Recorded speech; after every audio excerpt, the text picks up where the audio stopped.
back in all at once. Having somebody in therapy helps, but it's hard watching someone go through something that shouldn't have never experienced in the first place. I'm trying to like not say too much with somebody's name, so okay. And while I'm doing everything, I can heal, I can rebuild, but again, they're still out there mocking my pain. In September, I've already been diagnosed with CPTSD, complex postpartum, not postpartum, complex post traumatic, whatever it's called. I've been working with two therapists, one for EMDR therapy, and it's been difficult. EMDR brings old memories to the surface, things that I tried so hard to bury, but I know it's supposed to help me process the trauma for good. So I keep reminding myself this will all be over eventually. Healing just takes time. Later that day, I decided to test myself. I went online for about an hour just to see if I could handle it, to see if I was ready to face the public again.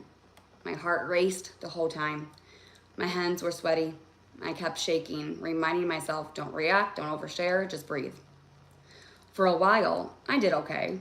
But then I got a text message from someone that said, now they're talking about. And then more messages came. And then more negative ones, cruel ones. I felt my chest tighten and I knew I couldn't do anymore. I looked into the camera and I told my chat, I can't do this right now. And then I logged off. Chapter 44.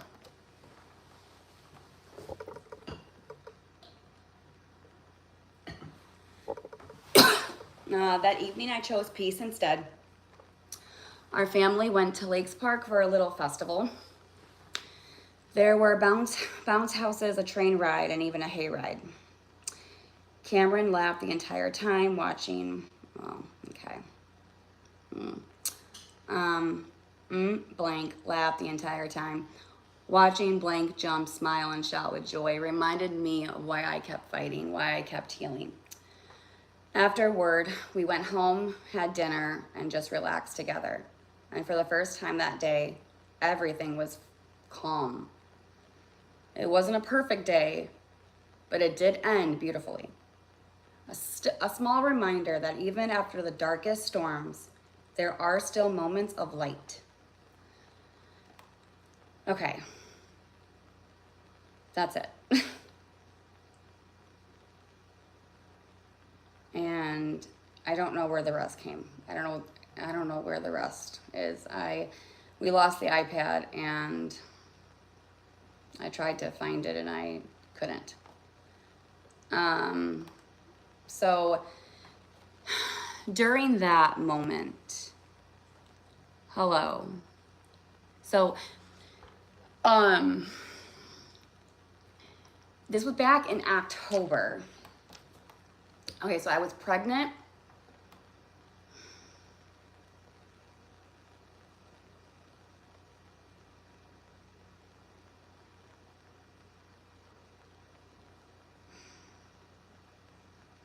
Okay, I could read this one. Ready for justice. Okay, because this court case is over and done with, so I could probably talk about this one. Okay, so this one was chapter 39. Okay, so ready for justice. Okay, this was October 23rd, 2025. Marked the end of my 2-week cool down. That morning, I reached out to Zach and told him I'm ready to move forward with the injunctions. He replied that he would speak with the attorney and get back to me soon. This was the time that Kaylee helped me with this lawyer. For the first time in a long time, I wasn't nervous. I felt calm, steady, and I was ready to move forward and ready to face whatever came next. More than anything, I was ready for closure. I wanted justice, I wanted peace, and I wanted the harassment to finally stop so I could just go back and doing what I love, being creative, inspiring others, sharing my art without fear of being attacked every time I went live.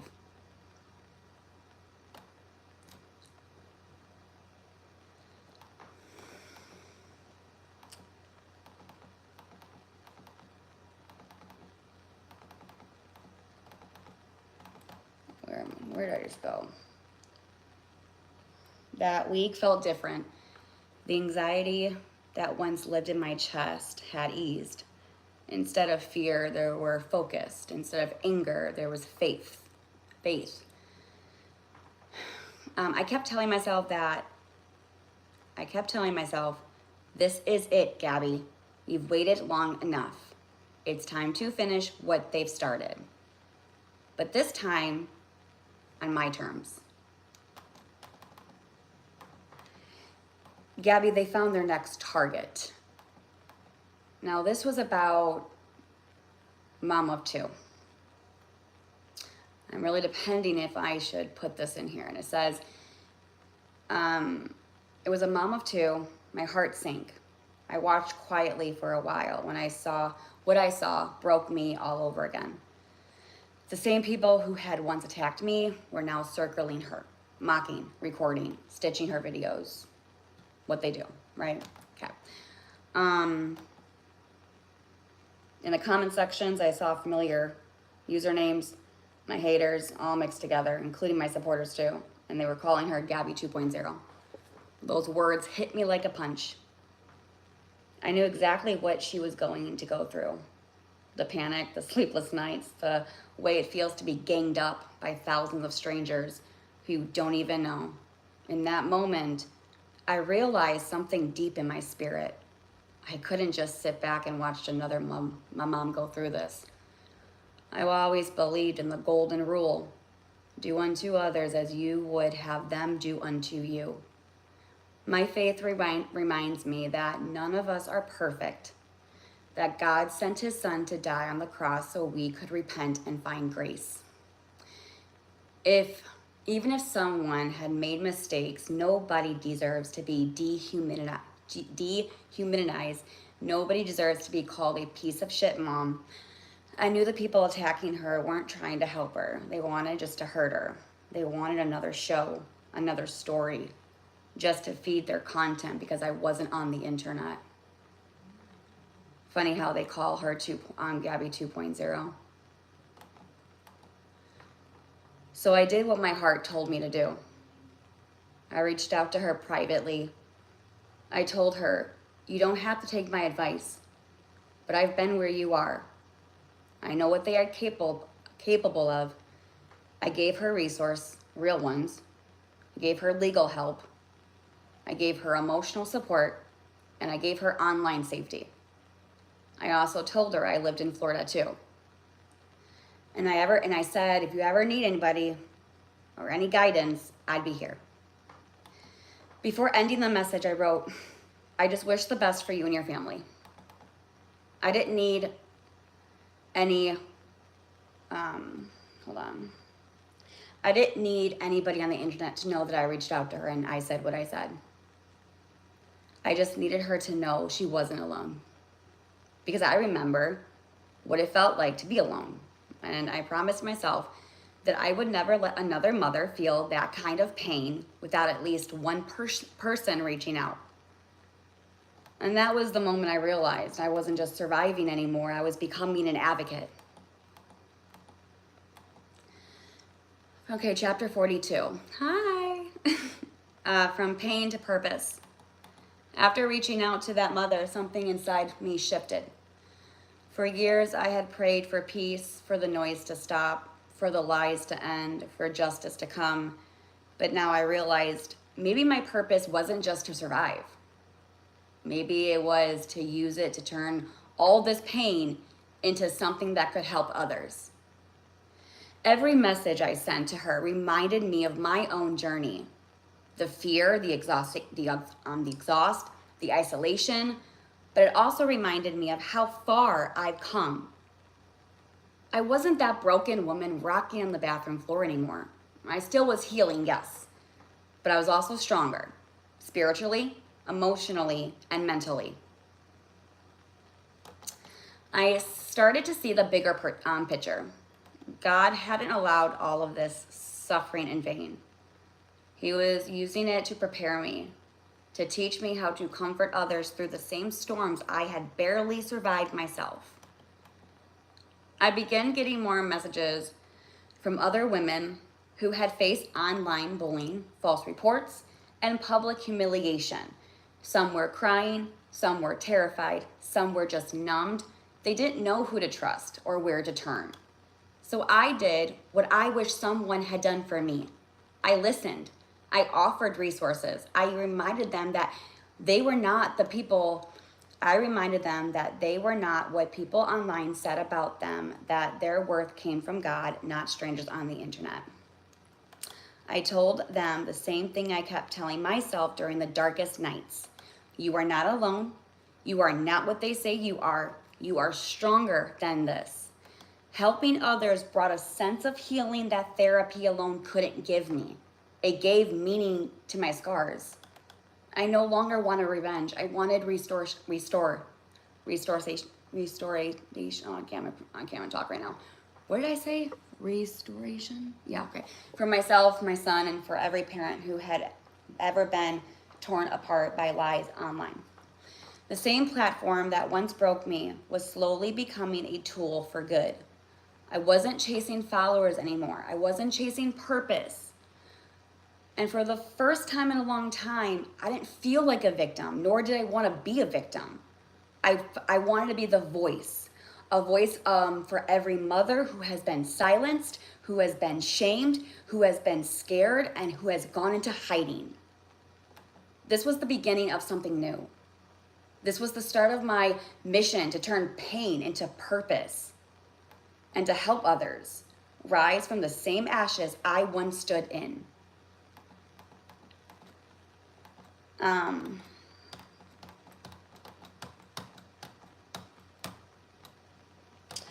Okay, so we can start.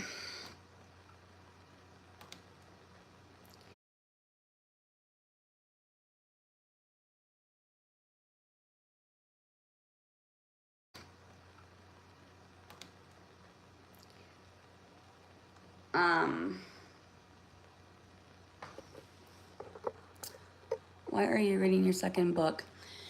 So, because I'm not really looking for money for this. I wrote a first book. It's called Raised by Love, Broken by Bullies, A Mother's Battle. I wrote that about a year ago. And it's on Amazon. It's my first book ever being written. It's not the greatest, but it's my story. However, it's not my concern. Yeah, money's great. I mean, yeah, sure. I mean, it didn't made me thousands of dollars, but it helped, and I didn't really push it. I mean, I could have, but I didn't push it where I made it, where I was so dedicated into trying to get money for it. It's out there. My mission is to share my story. Everyone has a story, and everyone should talk about it, write a book about it. I just want to share my story and my journey. And I just read a book. I don't know what else I can say. It's just how it is. She's giving us tears. I mean, I kind of did, but then I kind of stopped. I mean, I did it for I don't know, a month or two, and then I'm like, whatever, it's out there. This is why I adore you. You're so sweet.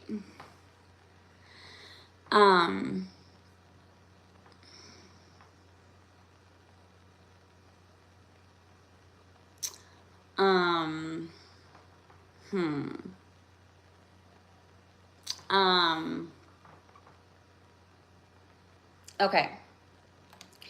So we're gonna go into,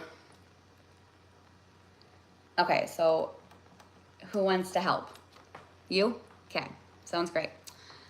All right, now this was back in, okay, we gotta pause. Okay, I gotta make sure I'm doing this correct. When I finally got the call, I let everything out. I didn't hold back. Okay, so this was when I was in EMDR therapy in late September. When did I get diagnosed? Hold on. Give me a second. I'll go get my papers.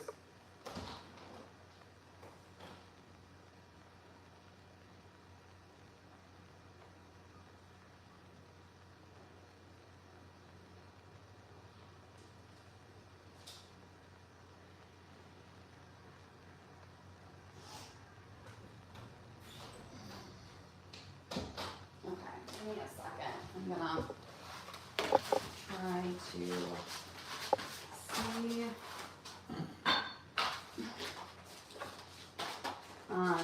If you guys are interested in reading my first book, you can go on Amazon. It is available. I'm not gonna really push it out that much.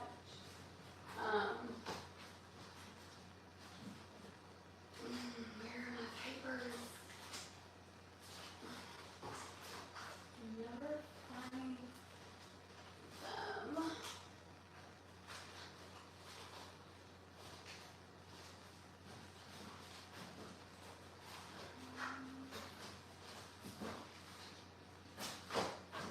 Interesting.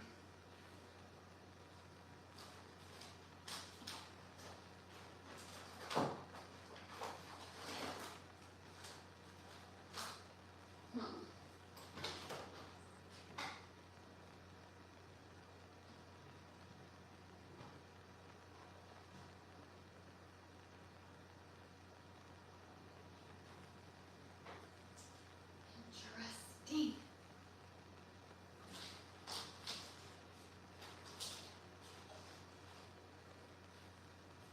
Okay. Hold on a second. I was diagnosed. Was it September?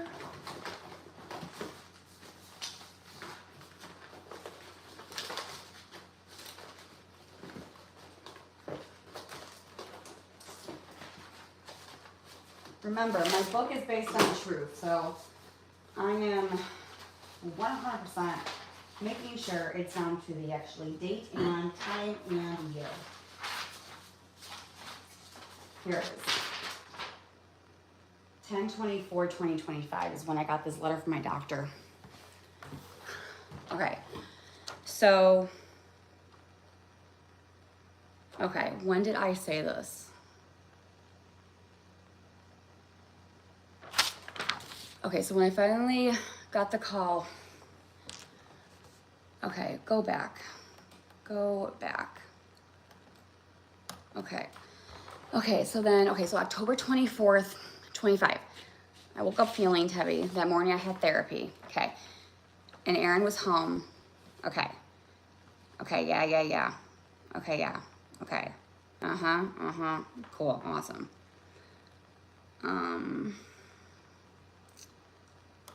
I try not to let things get me, okay.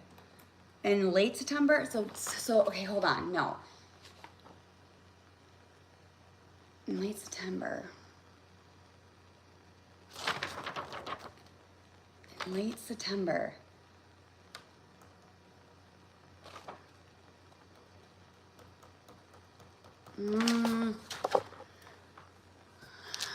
July, August, September, October. No, wait. July, August, September, October? Okay, October. No, okay. Well, then maybe I started therapy in September, and so then okay, fine. We're gonna say roughly in late September.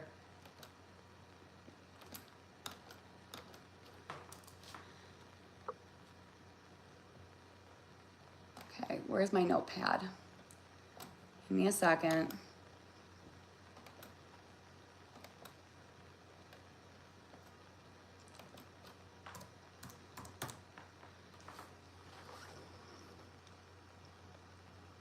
Thanks, Christy.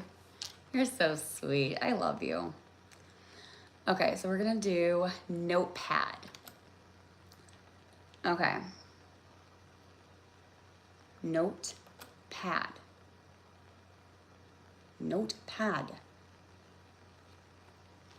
Okay. So what we're gonna do is we're gonna say, okay, we're gonna do this, do that. Move this out of the way, push this back. I wish I could print this out and make my life so much easier.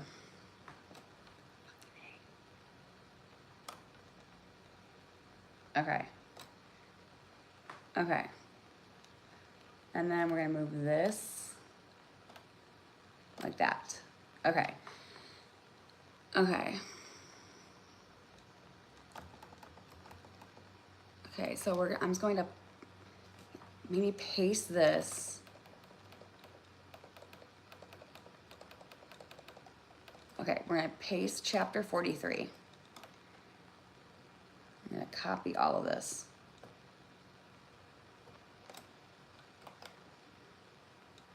Copy.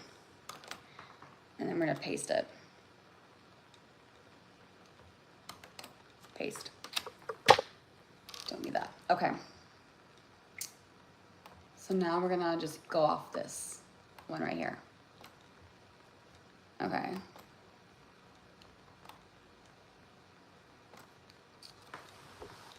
Oh, it's gonna take a while. Okay. In late September, beginning of October, I had already been diagnosed with PTSD. That's true. And now it was officially complex. Okay. Why did it call? Okay, I've been working with 2 therapists. Yep. Okay, sounds great. I kept myself to be over eventually. Okay. Okay. Okay, so remember when back in October, I think it was right after that court case in October where I went offline. And that's where I remember my heart was racing the whole time, my hands were sweaty, I kept shaking, reminding myself, don't react, don't overshare, and don't just breathe.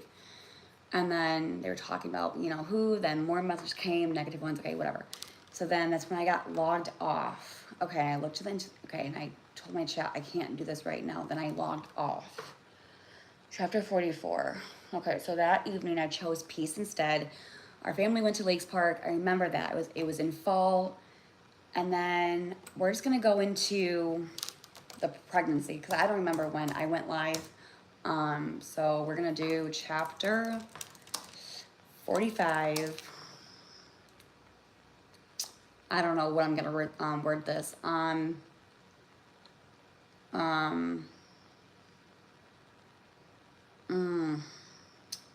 Because that was my miscarriage. We're gonna do this. We're gonna say miscarriage / trauma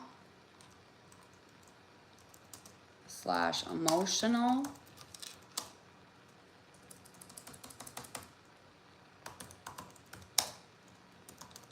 and fear. And we'll put it together. Nonfiction. Sorry, I'm here. Okay. If you have anything you want to just, let me know about the title, go for it. Okay. Okay, so we're going to go into November. No. We were talking about my weight. No. No, not the miscarriage. No. Because you guys were saying, oh my God, she gained so much weight in a matter of months. And then I was crying. She's like, are you pregnant? Okay. Hi. Okay, so we're gonna say weight gain. Whatever. Okay, so, for a few weeks, I'm just gonna put notes down. So for a few weeks, I would say in the beginning of November.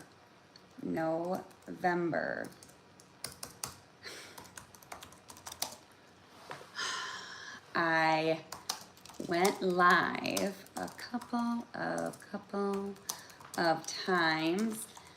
That is when the people started to know about my weight and was spreading it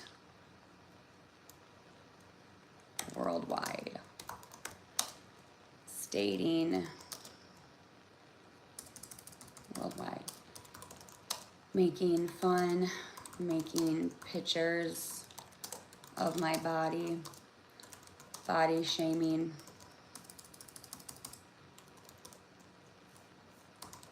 Body shaming me all over the internet, trying their hardest to tear me down, to tear me down. As I am human, I still have feelings. Did it bother me what they were saying? Of course. How could it not? How could I just look away?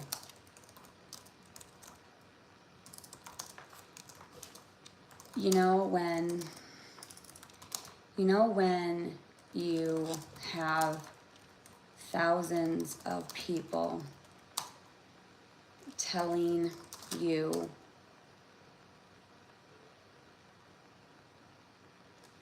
you're this, you're that. It eventually gets to your mental health, mental mind, and you start to believe it.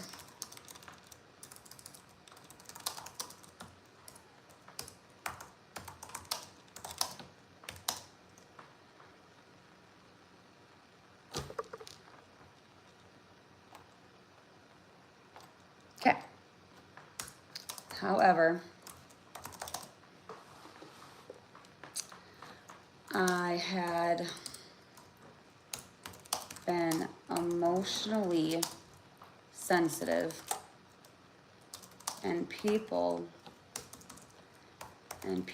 were saying, "Gabby, are you pregnant?"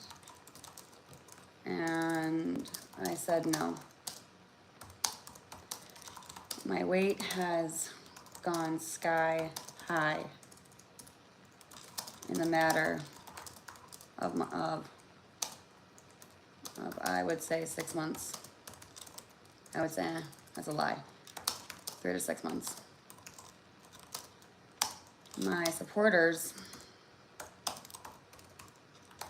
stated, STA stated that I should go to the doctor because everyone was so worried.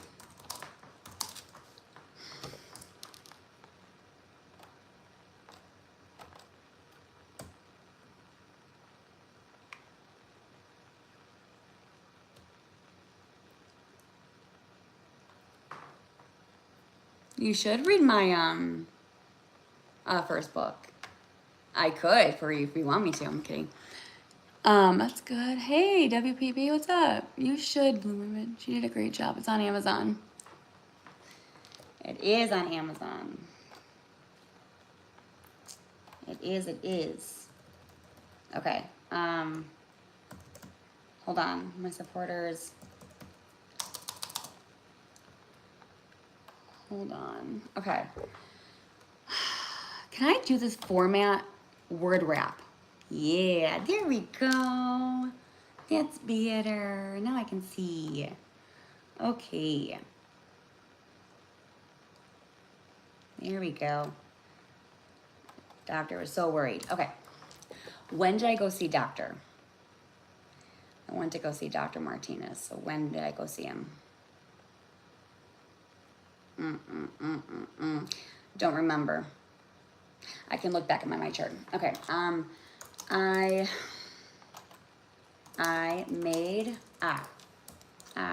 Shit. Hold on.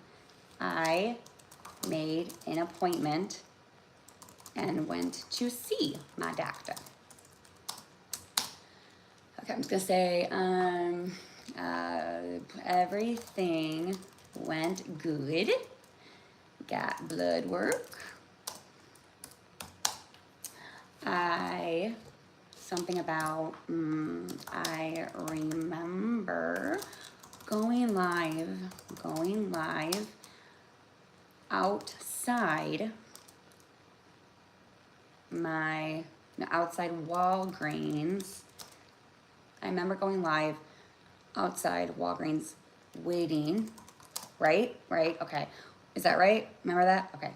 Walgreens waiting to get my blood work. I remember people were making fun of, no. I remember people were calling me a liar, and saying Walgreens do not have, no, that Walgreens does not have a clinic. Whatever. Okay, got my blood work done. Don't know what happened that day, whatever. A few days later, I went back live. Someone in my comment section stated, "Hey, have you heard back from your doctor about your blood work?"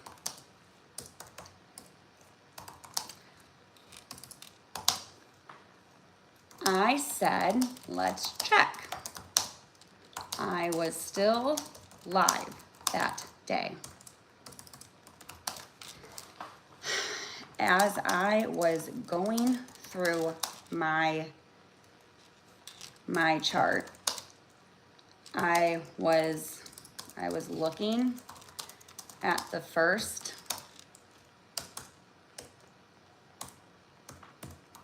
set of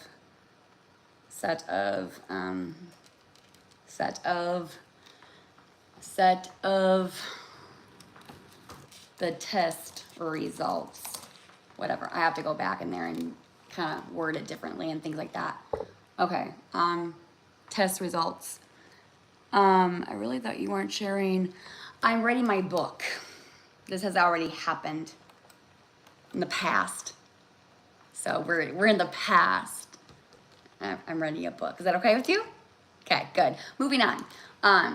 First set of test results. Sorry, you distracted me. Then came my HGC, and it said abnormal. At first, I remember exactly how I felt. I was sitting on the couch, and I remember I looked at that test, and I was quiet, and I thought to myself, and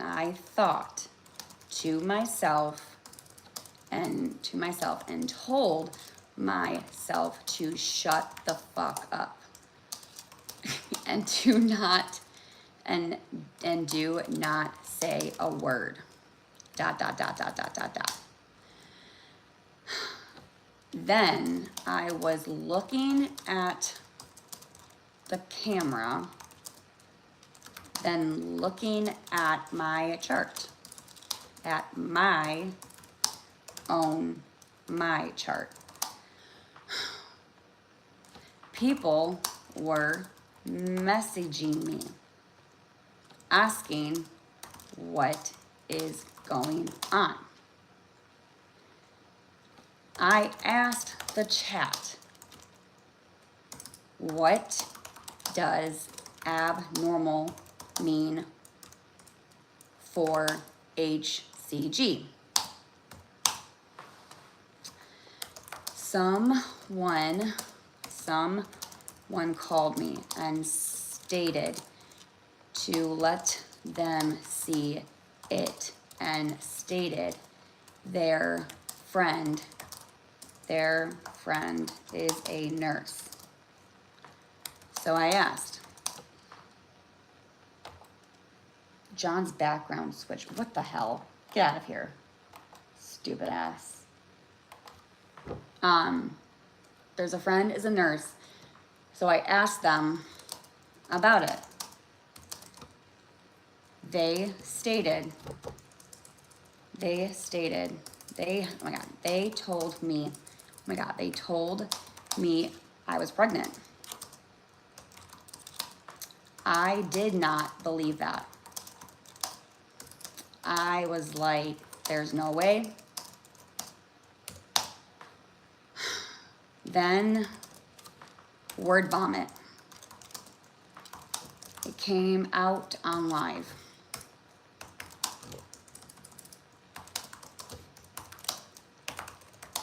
People then were happy. Some were angry. Some were saying I was a liar.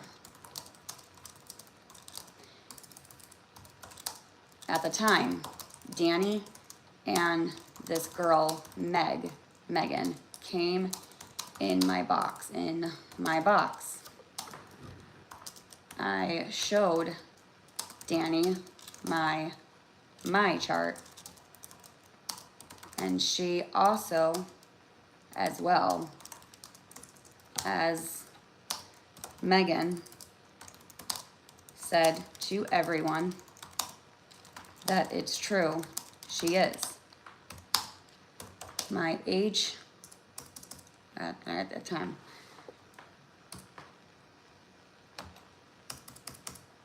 My HCG levels were low.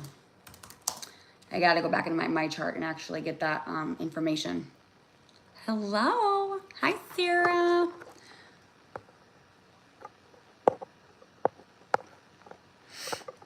Hi. Mine was above.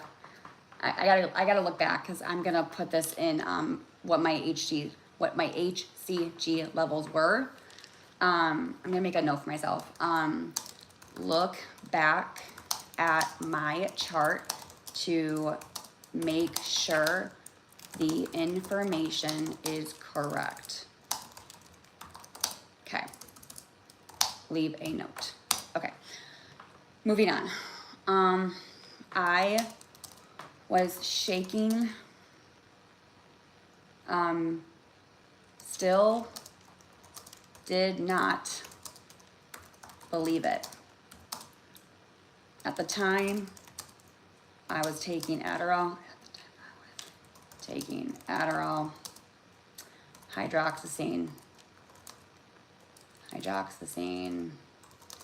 and fluoxetine. I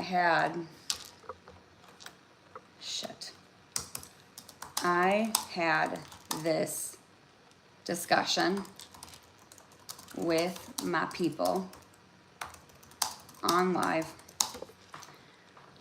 and wondering if I should stop it or keep taking it. I wanted to stop. Someone said, do not stop cold turkey. Someone said, talk to your doctor.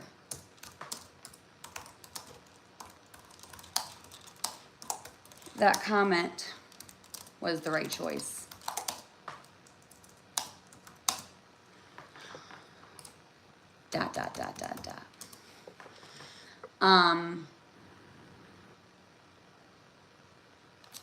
I was going to keep taking it until I met with my doctor. The next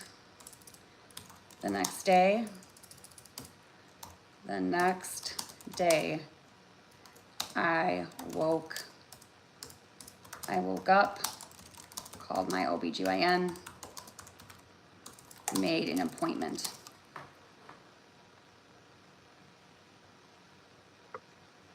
You're gonna have to give me a sec, because I'm trying to think.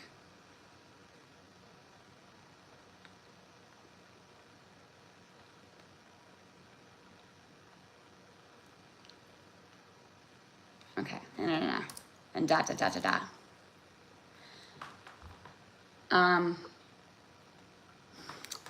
I was seeing my psych sooner than my OBGYN. That's right, OBGYN. I told her I was pregnant. She told me to stop the hydroxine, because that can that med can run through the placenta, is what I was told, and to stop the fluoxetine and Adderall.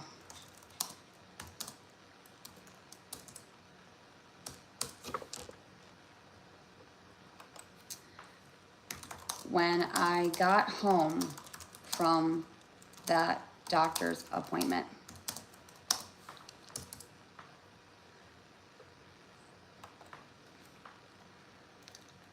I brought some back to the pharmacy and then tossed the rest. Oh, nope.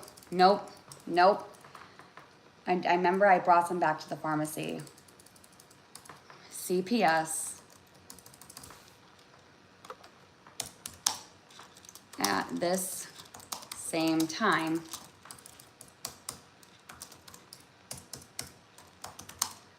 I was on a safety plan voluntarily. ...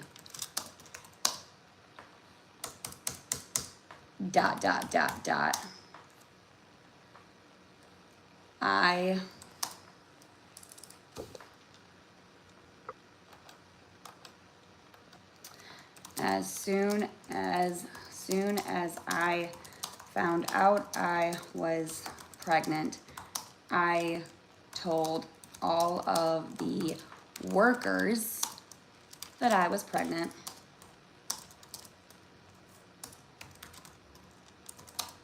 Whoops. As soon as I was pregnant, I told all the workers that I was pregnant.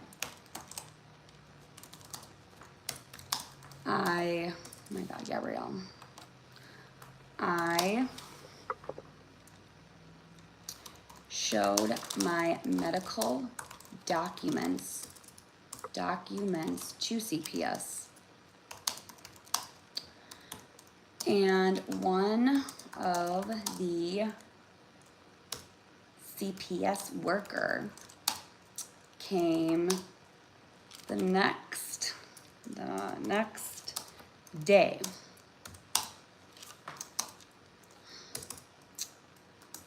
I was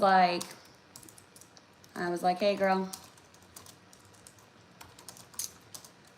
I was like, let me do a drug test for you. Drug test for you. And a pill count.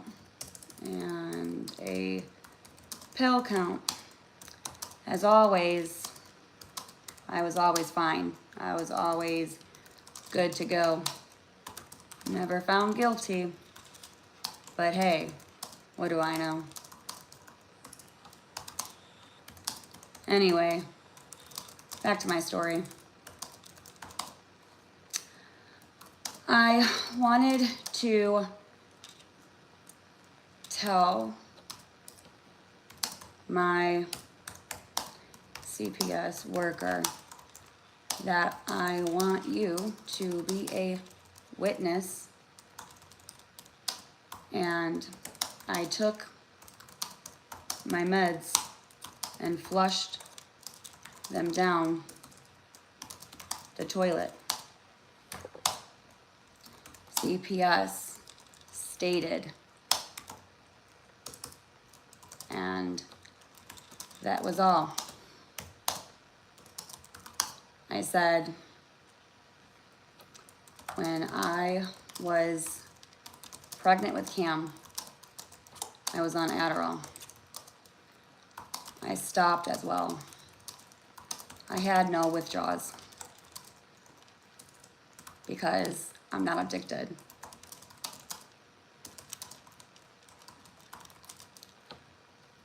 At the time, with my son, for 9 months, all I took was prenatal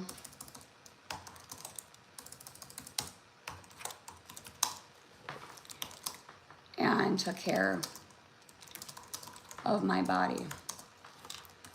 Why do I say that? I will tell you.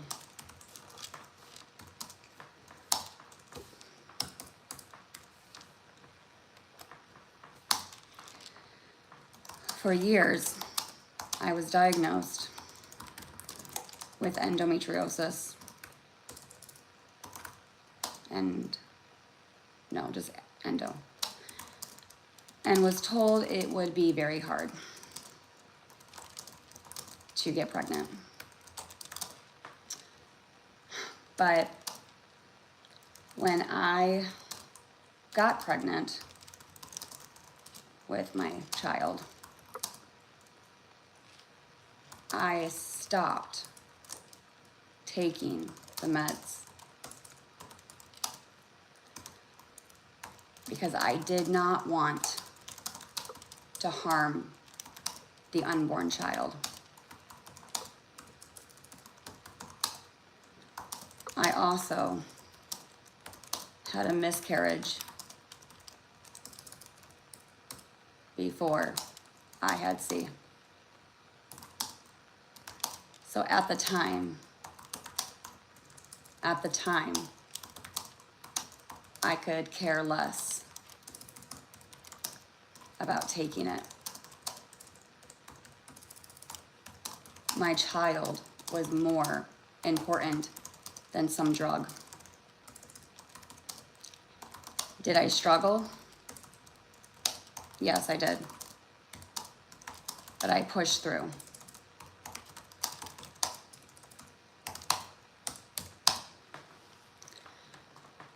Okay, there's my little story. Next one. Okay.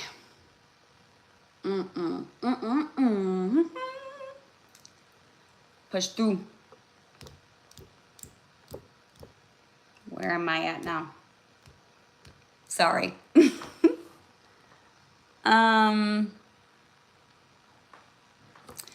Wait, this is nothing we heard. So this is something that I know. There's a lot of that. There's a lot that you guys don't know.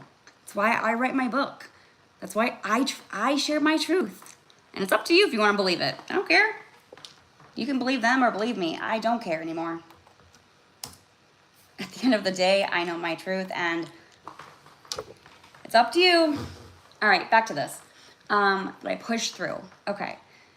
So I got my psych appointment. I had my OBG appointment. I stopped taking my meds. Okay, I would say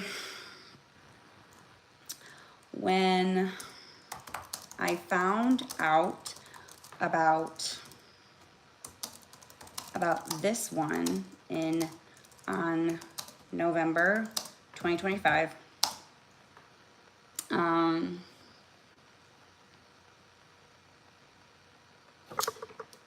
I was very excited and very early. I did buy a shirt for my son, and I told my family,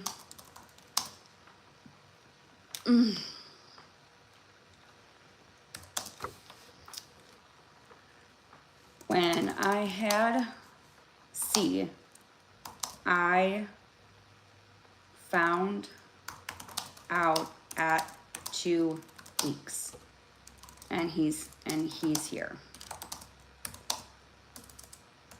However, yes, it was early to say, but we have been trying for about, when, it was only a few months, right? How long was it? Has it been a year? Yeah. Has it been a year? We are here to be her cheer squad. Is that like true? Has that been about a year? Because if I had the baby in November, I remember last year I took my birth control out. I was on fertility.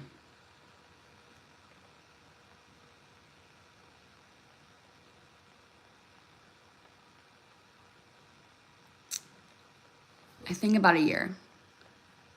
Does anyone know why she's writing this? Is it gonna be a new book? It is. It's my number 2 book. Okay, we're gonna say a year. Okay, if anybody says that I lied, let me know, please. Okay, cool. Been trying for about a year. Okay, yeah, a year.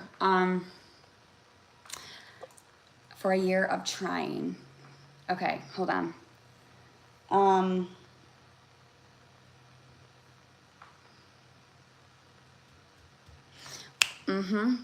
It was time. No, hang on. How do I word this?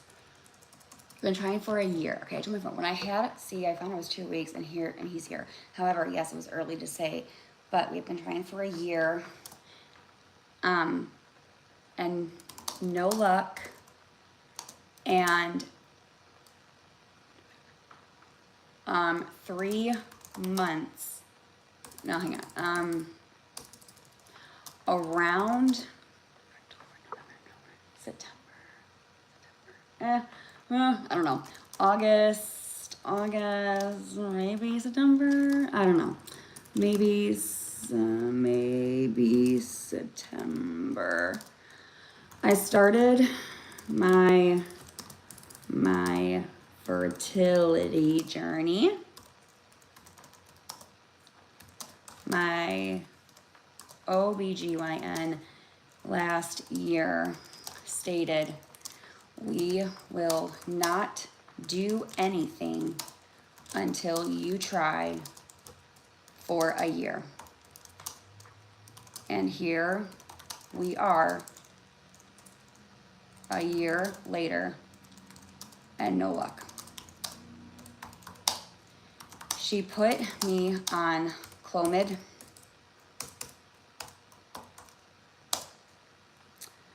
Did it for how many months? 2? October, November. No, August, September. October, November. No. I think I did it for November. Wait. August, September, October, November. August, September, October. 3 months? I'm gonna say 2 months. I don't really know. I think I did 2 months. And then I was off of it. And then that's when I got pregnant. Something like that.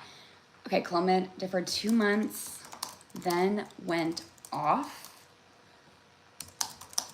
And went off for about a month. Then got pregnant in November. Sure, works out. Awesome.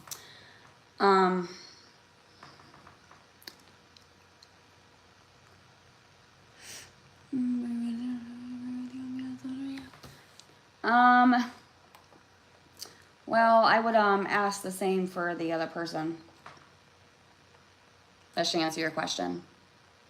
And this is my job. So yeah. Okay, back to this. A month and then got pregnant in November.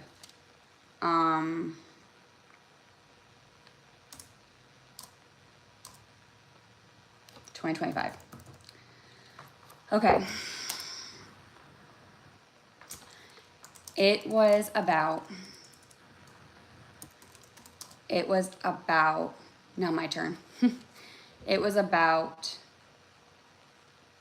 a week that I was hanging in there, trying to not stress, trying to stay off social media.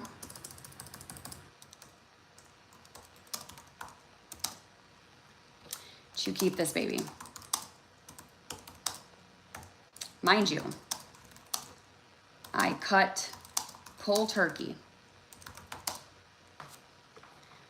I was doing okay.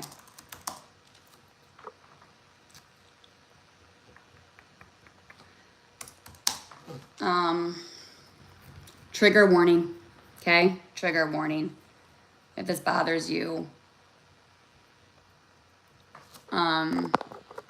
I would suggest you leave, please. Thank you. Mind you, I cut cold turkey. I was doing okay.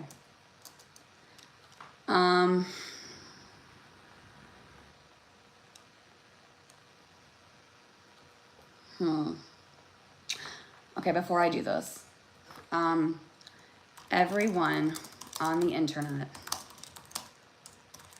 was spreading lies after lies after lies, saying that my pee was apple juice and that I took a test and the apple juice made it positive. The things that they were saying were, 1, very hurtful. 2,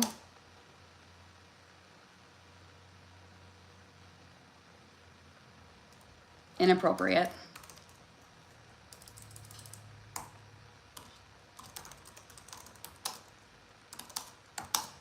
And 3, mocking it as it's a joke.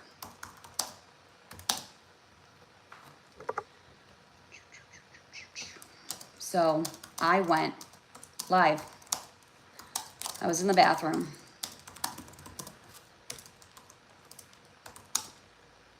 Had a test. I opened it right in front of the camera. I peed. Yes, I did. While on camera, but not where they could see, but could hear. Of course, they made it where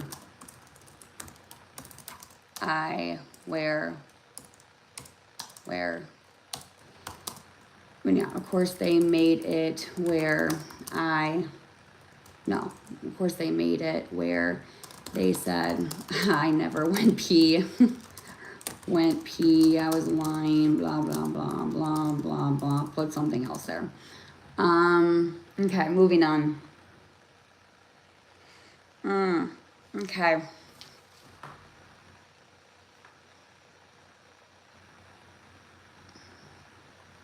I think people were confused because I think those 2 things were because of your HCC levels. No, I'll get there. I was lying, blah, blah, blah. Anyway, someone on live was mainly talking about this. Username.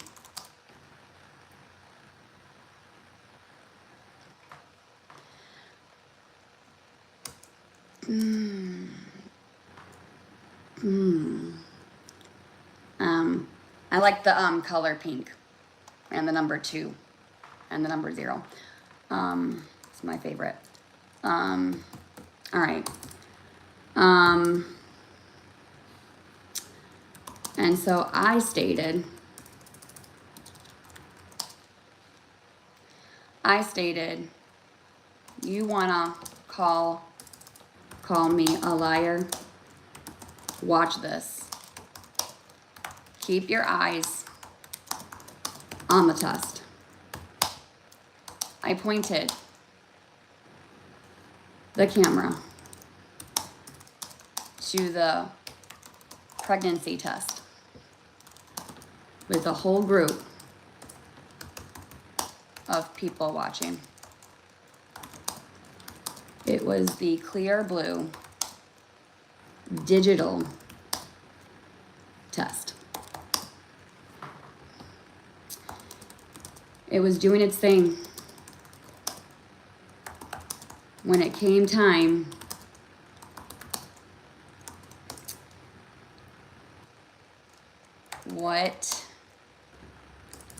when it came time,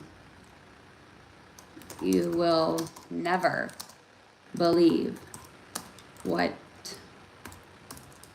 it showed. I'll let you do the thinking.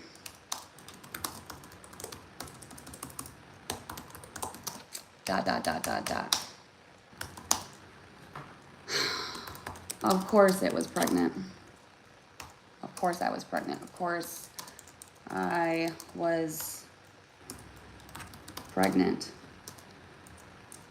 And at the same time I was doing this, she was streaming me. Still making lies.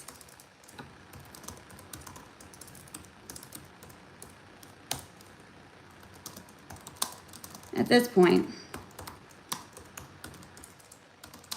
they knew the truth. They just didn't want to admit it. Because the hate for me was too much. Their goal was to get everybody to hate me. So they had to keep their story how they wanted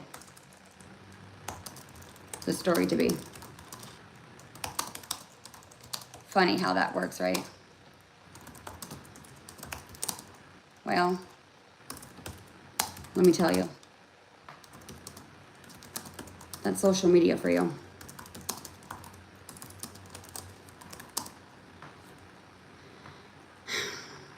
People share this all the time to make a joke. To make a joke out of this was the most horrifying public humiliation I have ever felt.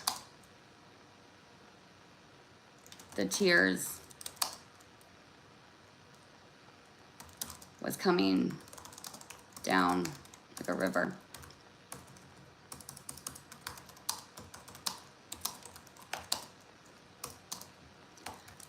How would they feel if this was done to them? I guess in 2025, things are different now. We all just judge. We all are just angry.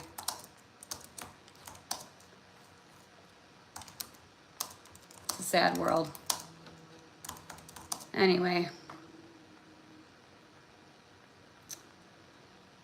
Okay, so anyway,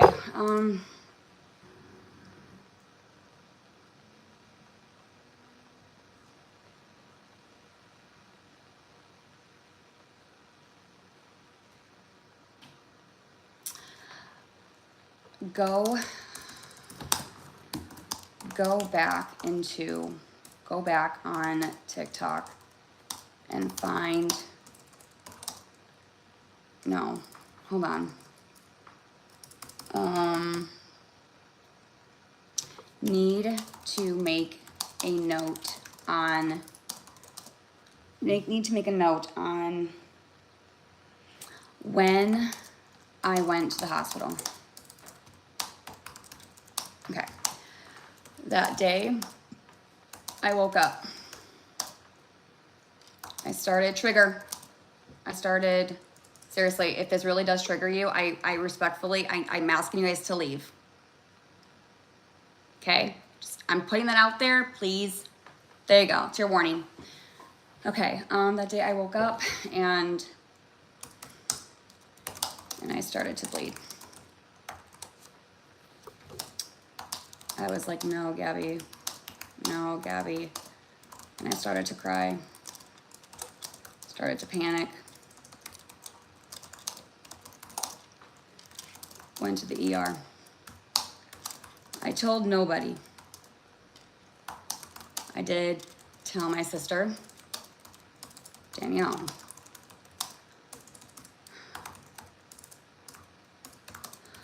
All of a sudden,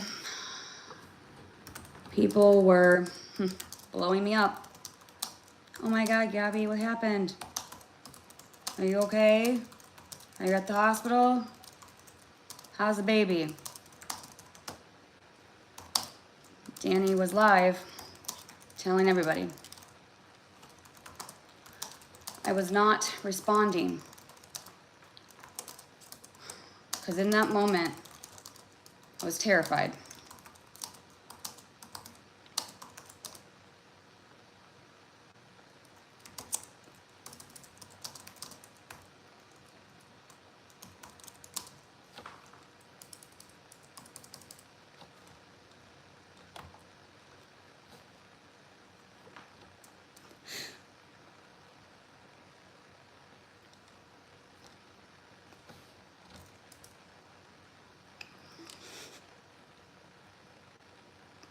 I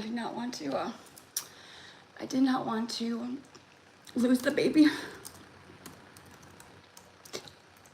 I just asked God to keep me strong and just not worry in that moment.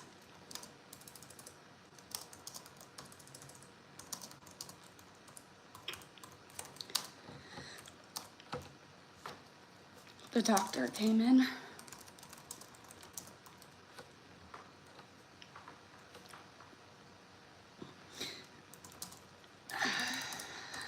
and did a blood panel and a ultrasound.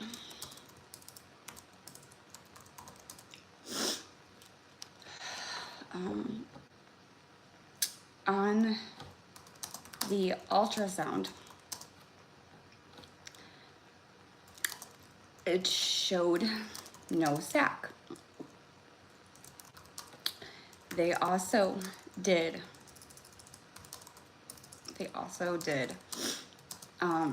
blood work, urine, and that was negative. Then they sent out the blood work. The ER doctor, well, it was like urgent care. The urgent care doctor stated, with looking at your chart, it looks like you had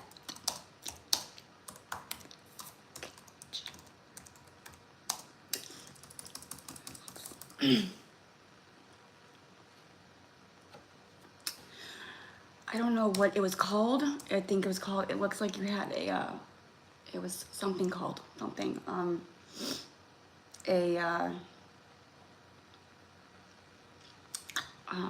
that the hospitals use. I can't think of the name.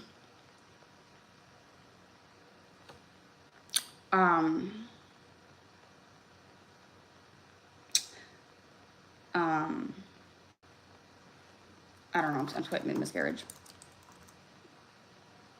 No, it's something that they use in the hospital. It's like a not a chemical, because it wasn't a chemical. Um, no, I mentioned it online. Uh, no, it wasn't chemical. Um, I don't know. It was something that I can't remember what he said. Okay, miscarriage. I did not want to believe it. I said, Doc, how could I have, no, doctor, how could, no, it's something that the hospital names it, you guys. It's not chemical, because it wasn't chemical. It was like I don't know what the word is. I can't remember right now. I don't want to believe it. I said, how is this possible? Possible. The doc said call your OBGYN. He was not sure why.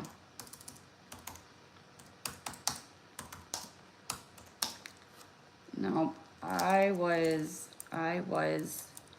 no, ectopic pregnancy? No, it was like something like, like,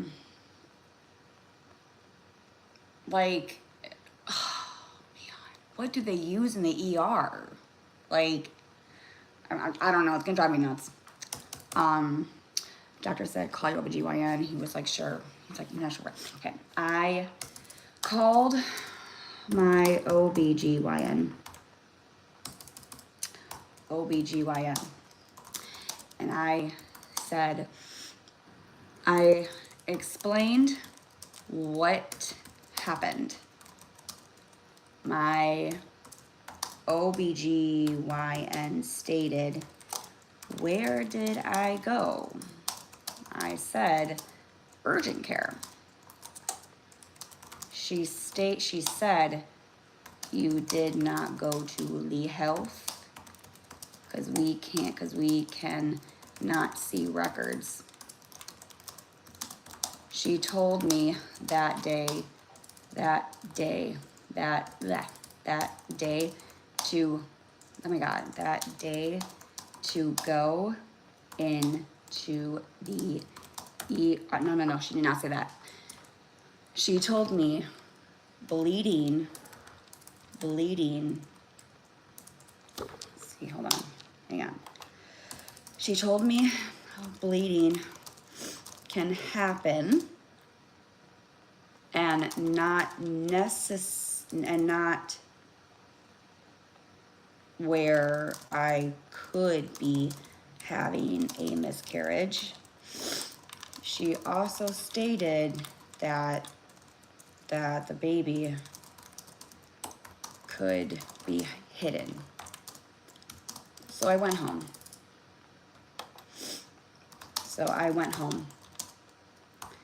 I had nobody to vent.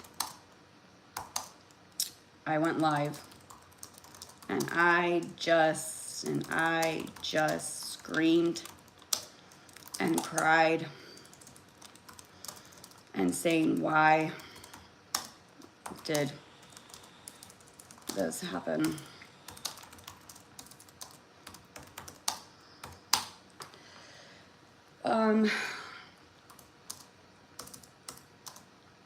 People were supporting, people were laughing,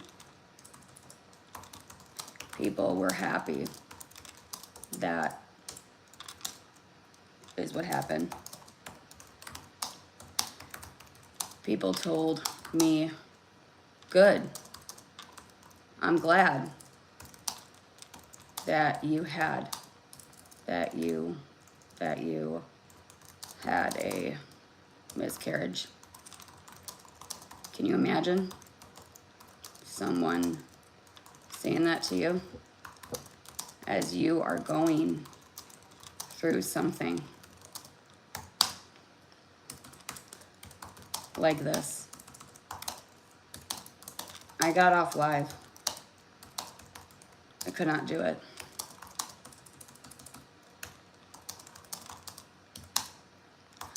I went into the bedroom and I screamed and cried until I could not anymore. I called Aaron and I said, I just need someone here. I need a hug. I need to vent. I told Aaron how and why. Mind you, Aaron was working. C was in school.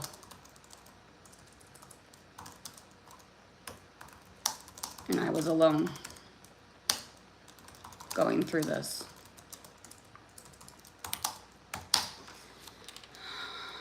The next day,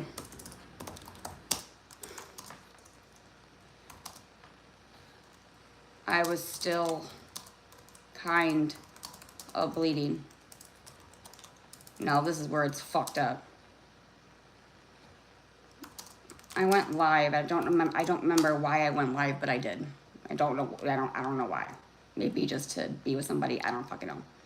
I don't know. I went live to hang out. Sure. All of a sudden, I said I have to go to the bathroom.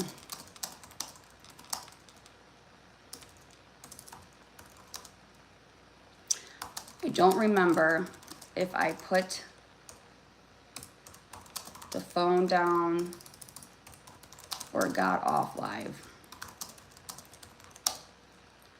But people were streaming me. I went to the bathroom and there was something that no mother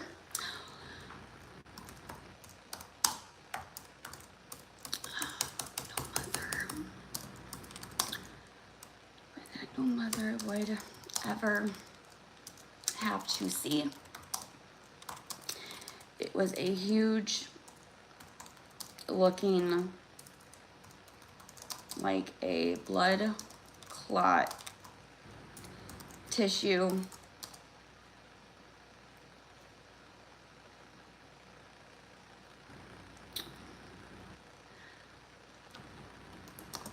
I don't know why I went live. Maybe it was because I was alone. Because I was alone. I was hurt. People called me a liar. I told them what happened. They said I was a liar.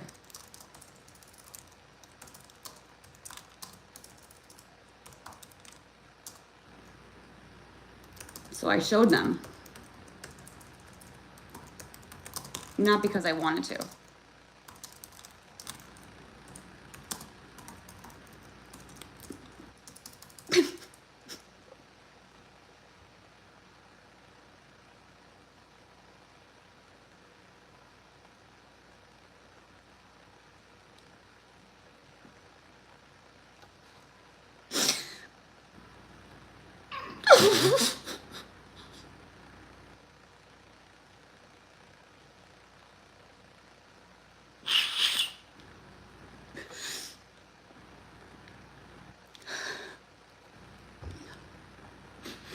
Oh, not because I wanted to.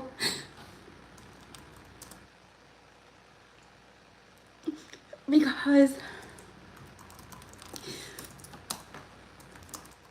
They were making a mockery out of this. How could they? And I showed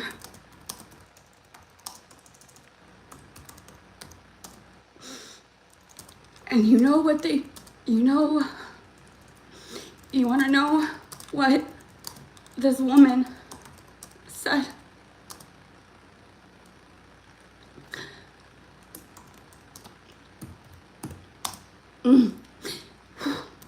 She stated, she stated that she stated that, oh, Gabby just crushed up some blueberries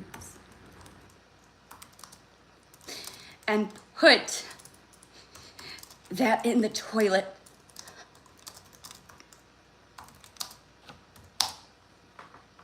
I lost it.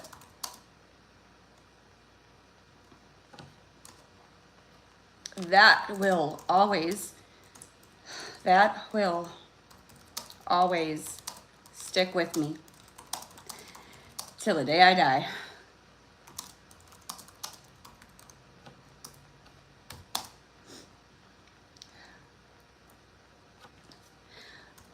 I had to get off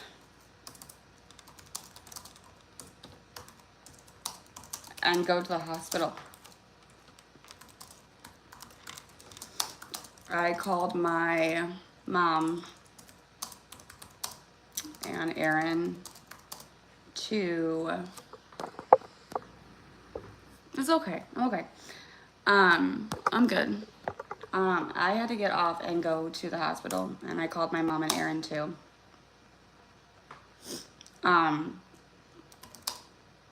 And so I drove myself.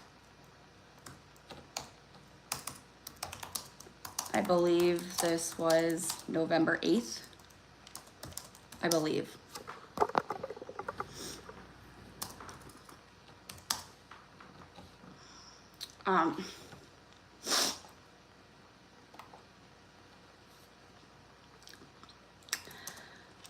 I told the ER that I am here to be seen, to see if the baby is still here. I was brought back right away after explaining what happened.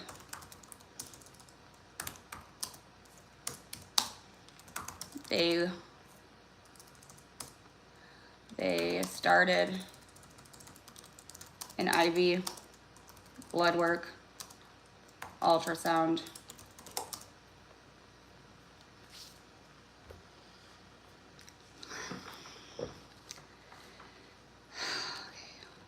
My HCG levels came back.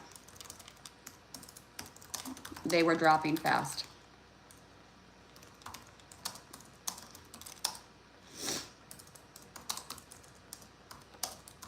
I said, "Doctor, please help me. Save this baby, please." He said, "Let's do an ultrasound. Let's do an ultrasound."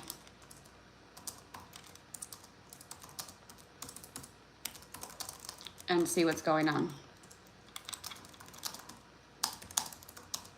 So there was a tech who was a guy, and there had to be a woman present. It took an hour of him inside trying to find the sack. I kept saying, "Do you see something?" He said, "I cannot tell you. The doctor will." After this was done, I waited. The doctor came in, stated that they found a sac. I was 5 weeks and some days. My cervix was open. The doctor stated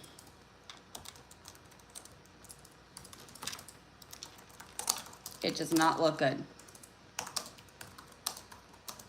Most of these types of situations are very common than not.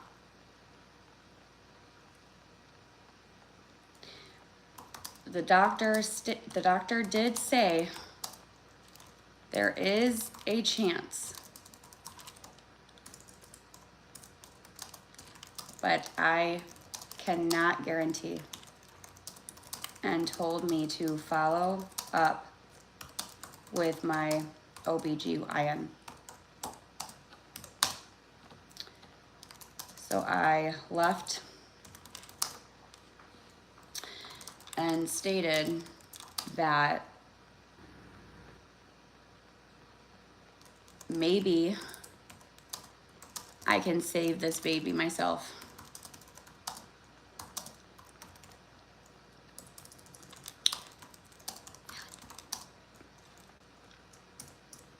That night, I prayed.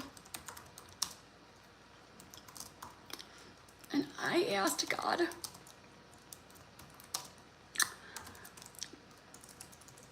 whatever happens,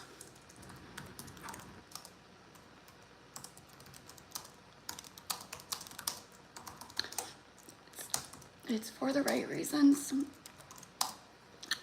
And prayed to my Lord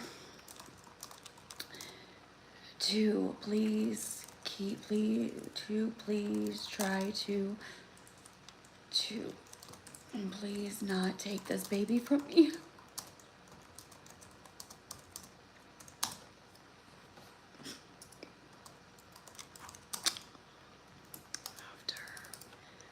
After I kept talking to my belly, true story, belly, and said, come on, little one, stay with me.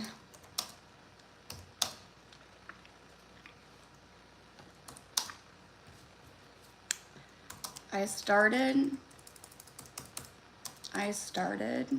to take folic acid, I think that's what it's called, to see if that could help. Anything I was trying to do, I thought to myself, was it my fault? Did I cause this? I stated, well, I did stop all of my meds at once. Was that why? Since then, I have always wanted to know the truth.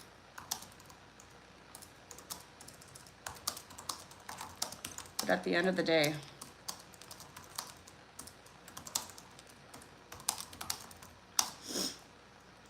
mothers online gave me courage, gave me some strength, shared their stories. At that moment, I didn't feel so alone. I felt support, and that helped.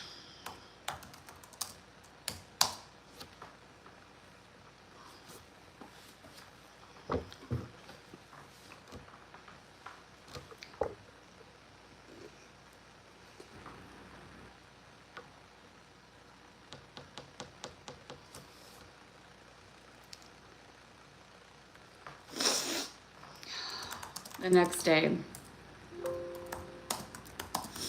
I felt something was wrong. And I rushed to the hospital again.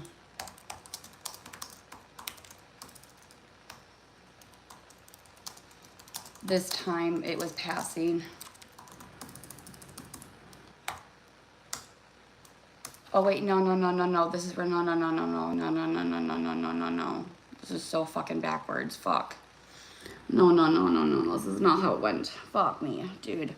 Fuck. Damn it. No, because what happened was this is when the blueberry thing. Fuck, dude, no.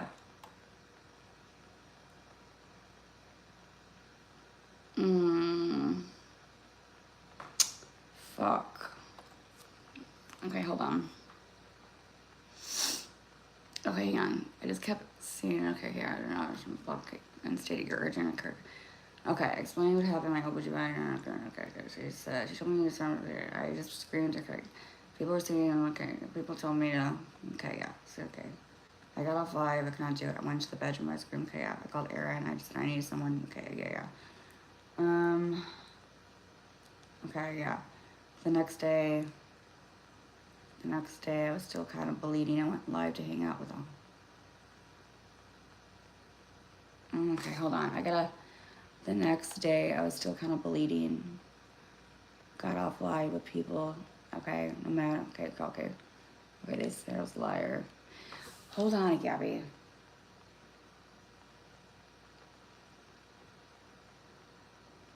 Yeah. Okay, hold on. Because I remember I started to bleed that one day. And I went to urgent care, and then it's when Danny said, Gabby's in the hospital. Okay, they found no sac. Then I went on live, told you what happened.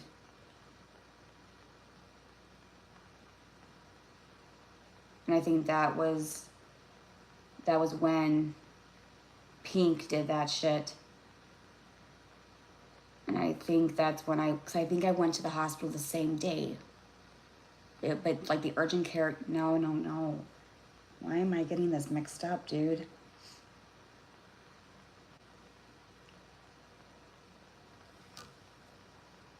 Fuck me, I can't remember. There was 3 hospitals, 1 urgent care, 2 hospitals. Urgent care was the one that they couldn't find anything. Then the first ER they found it was 5 weeks. I had that blood clot, and that was the reason why I went to the ER, and that's when I got the pills to clear it out. It had to be. They make more sense to me. I gotta fix this. Thank you. My heart breaks for you. Mine does too. Okay, I lost it. It will always stick with me until, okay. I had to get off. Okay. I'm gonna say in the toilet. I lost it. Okay, I had to get out and go to the hospital. Okay, I'm gonna stop there. Okay, I'm gonna copy and paste this. Copy. I'm gonna put this down below here.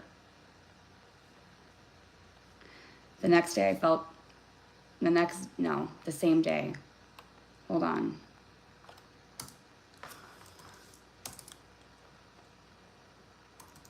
That same day, I gotta look back at my chart. That same day, okay, I'm just gonna paste this message.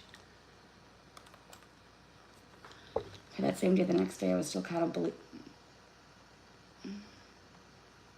I said I had to go to the bathroom. I don't remember if I put the phone down. Okay, there was something that no other word I ever want to see. It was huge, like a black clot. Okay. Okay.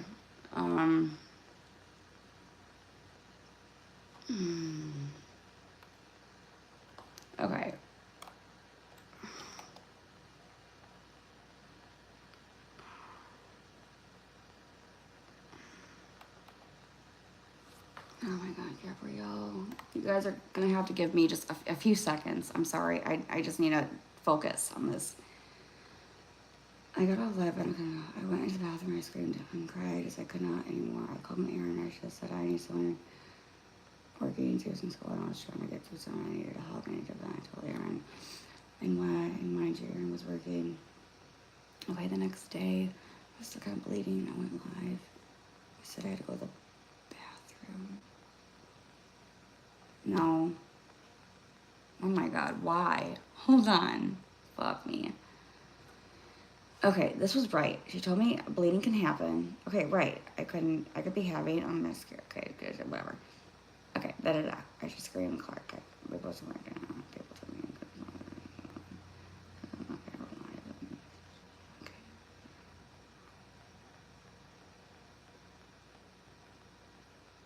Okay. Okay, but that part was the bleeding.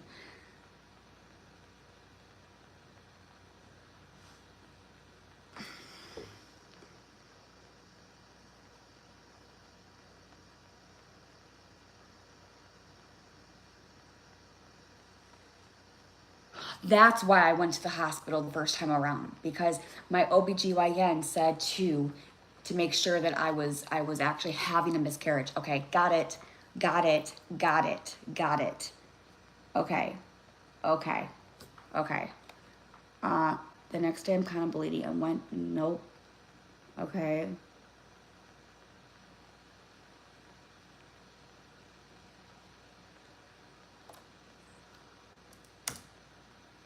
Delete.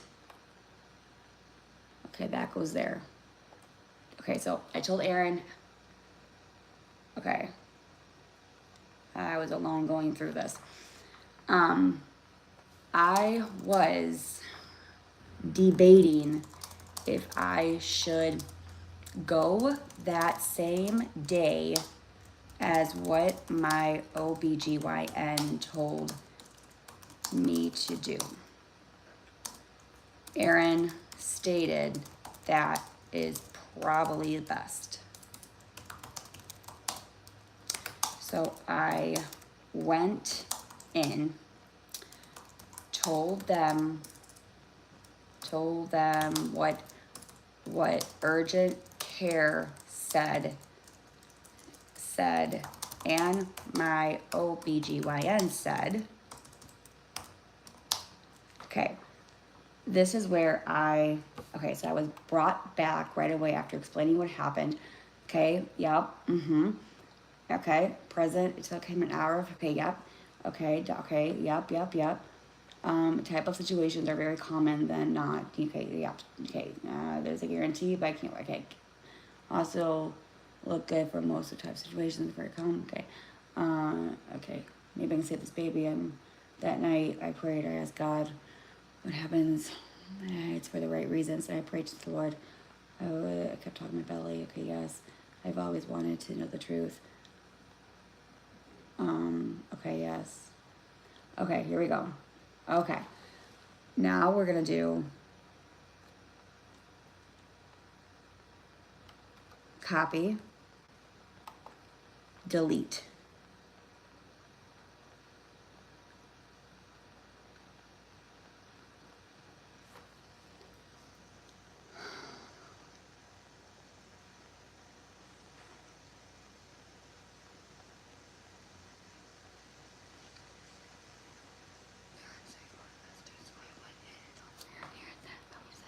Okay, and then paste.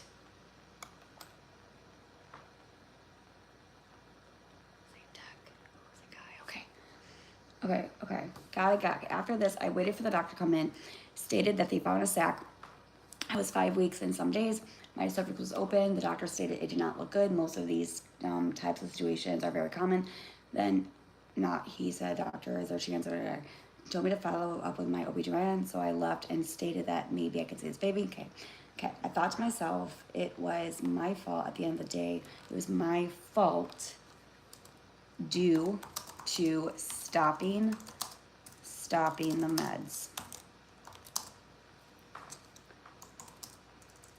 But I was told by doctors there is no way to find out how that happened. Okay, did I cause this? I started, I'm not gonna say that. Okay, delete, delete, delete, delete, delete, delete, delete. Delete, I want to know the truth. The minute of the day. Okay, how'd that happen? Okay, some mothers online gave me courage and some strength, shared their stories at that moment. I did not feel so alone. I felt support and that helped. Okay, so that same day I called my mom and Aaron.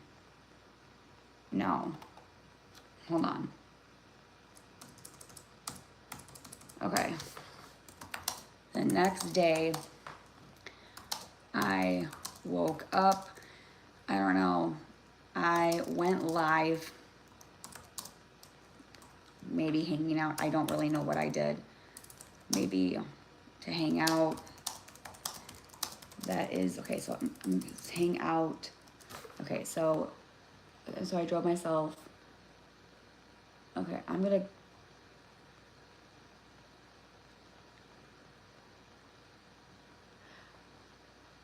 okay, delete.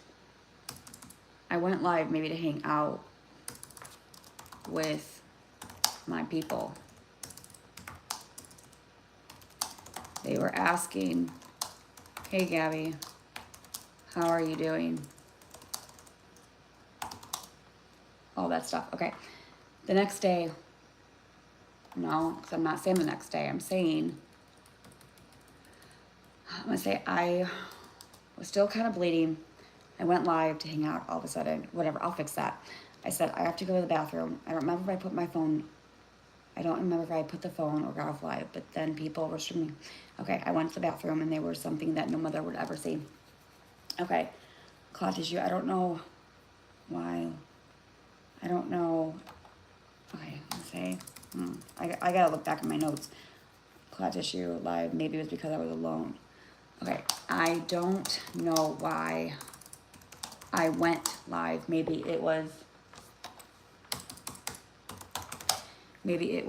that maybe it was because I felt alone.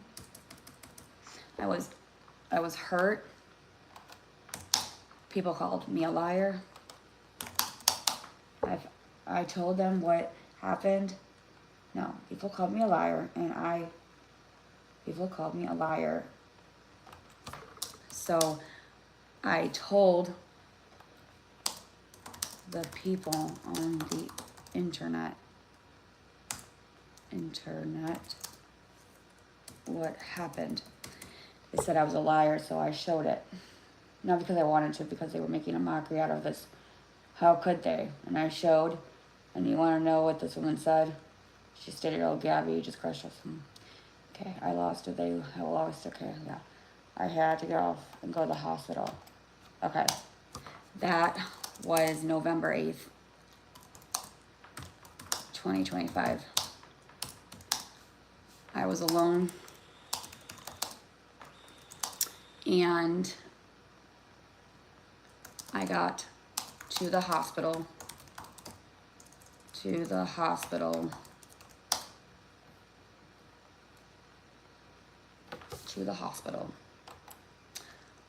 got put back into the treatment room, started an IV, blood work, and ultrasound. Doctor came in, stated I was having a miscarriage, and the process was happening right now.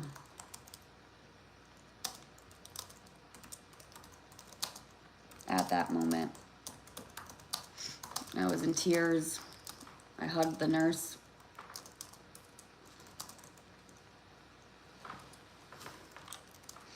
I called Aaron. I called my mom. I called my birth mom.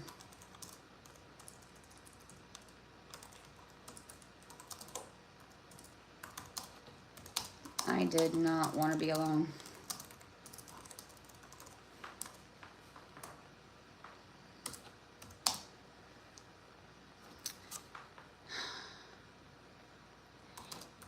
You know, nurses are very sweet and they help as much as they can, but when it comes to family and your husband, there's just a difference of that support.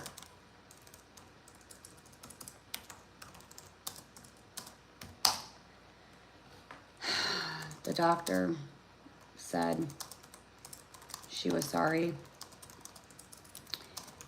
She told me this is gonna be very uncomfortable.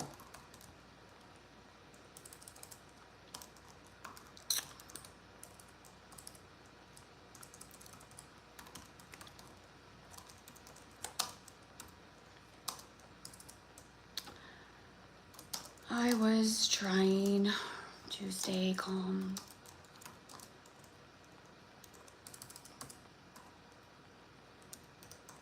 But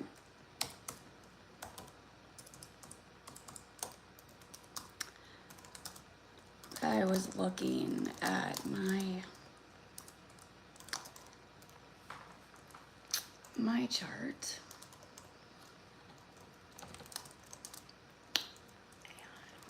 Looking at the levels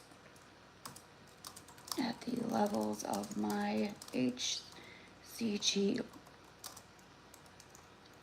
dropping.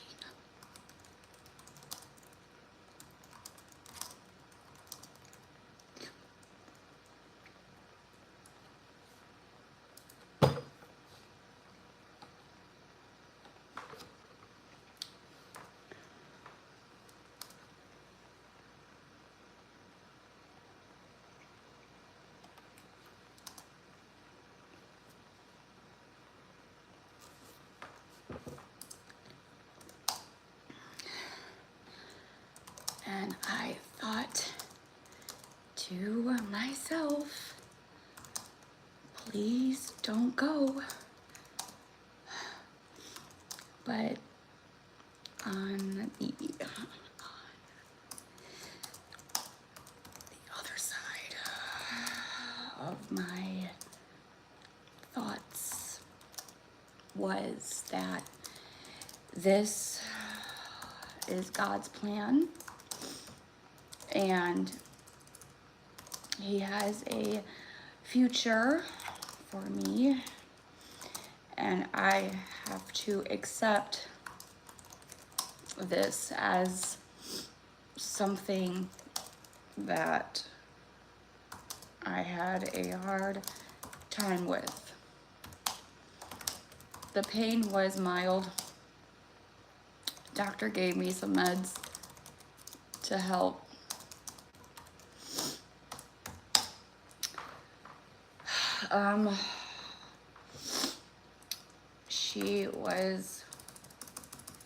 Erin got there with our son. And I tried my hardest to not let my son see me cry, which I held it together while Erin was holding my hand while this was happening. Erin called his mother on FaceTime and we talked. They were sad, but understood. Cam knew I was pregnant, so he looked at me and said, Mommy.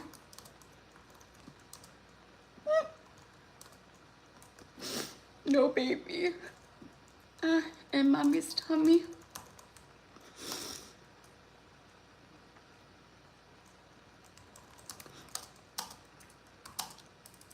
And Aaron took Cam out of the room and explained it to him in a private moment. When he came back,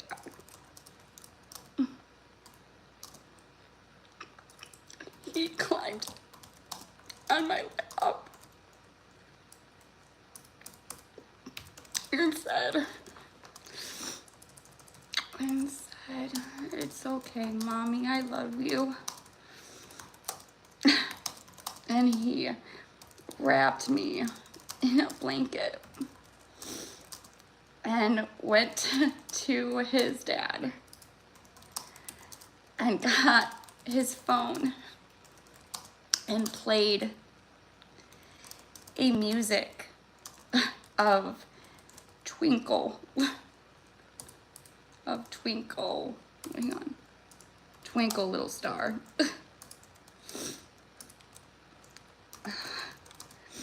And said,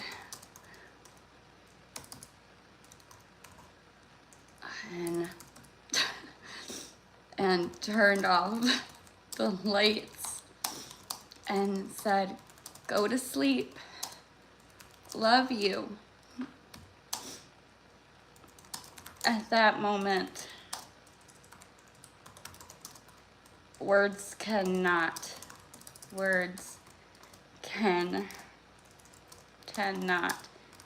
describe the feeling of that moment. The nurse saw and was like, "He's a very sweet boy." And I said, "He sure is."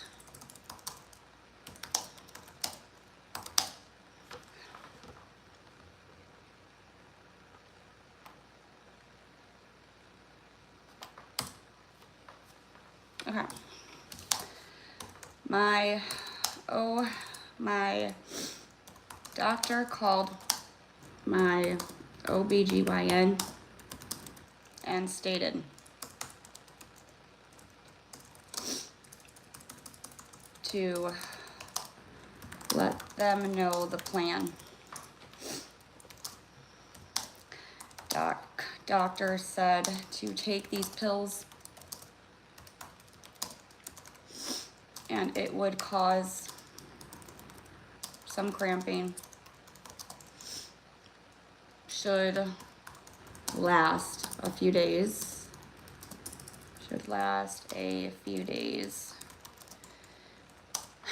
And to please follow up with your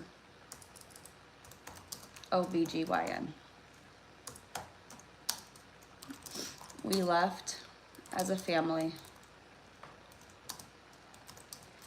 and went in the car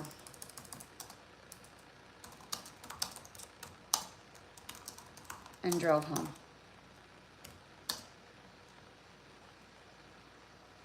Did I get McDonald's?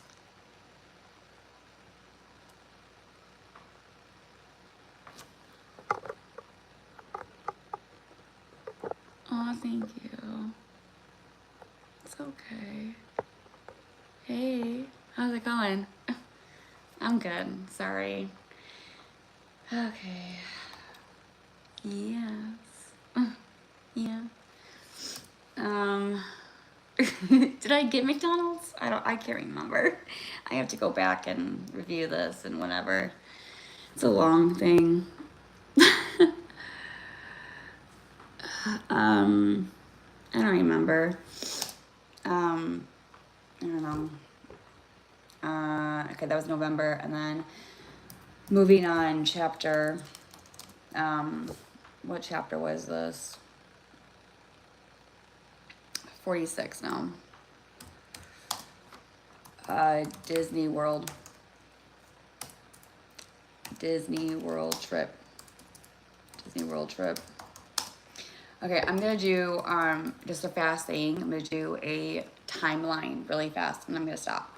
Okay, so chapter 46 is Disney World trip. Okay, and then we're gonna do after Disney World trip. It's gonna be safety plan ends. Safety plan ends. New year starts. New year 2026 starts. Okay. January 2026. I do not remember what happens in 2026. Do not remember what has happened in January. I have to look back at this.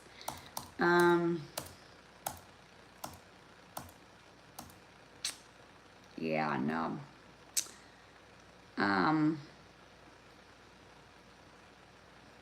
Yeah, no, it's blank.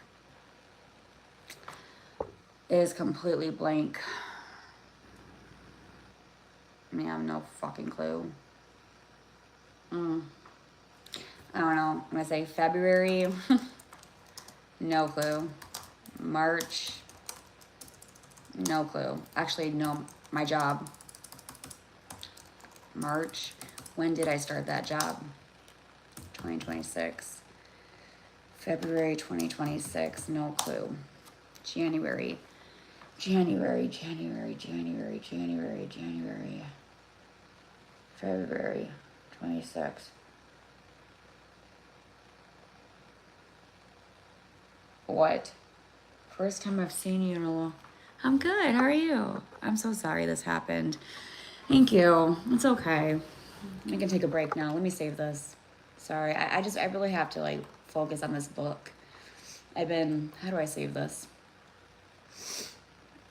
File, save as, and I can talk to you for a little bit.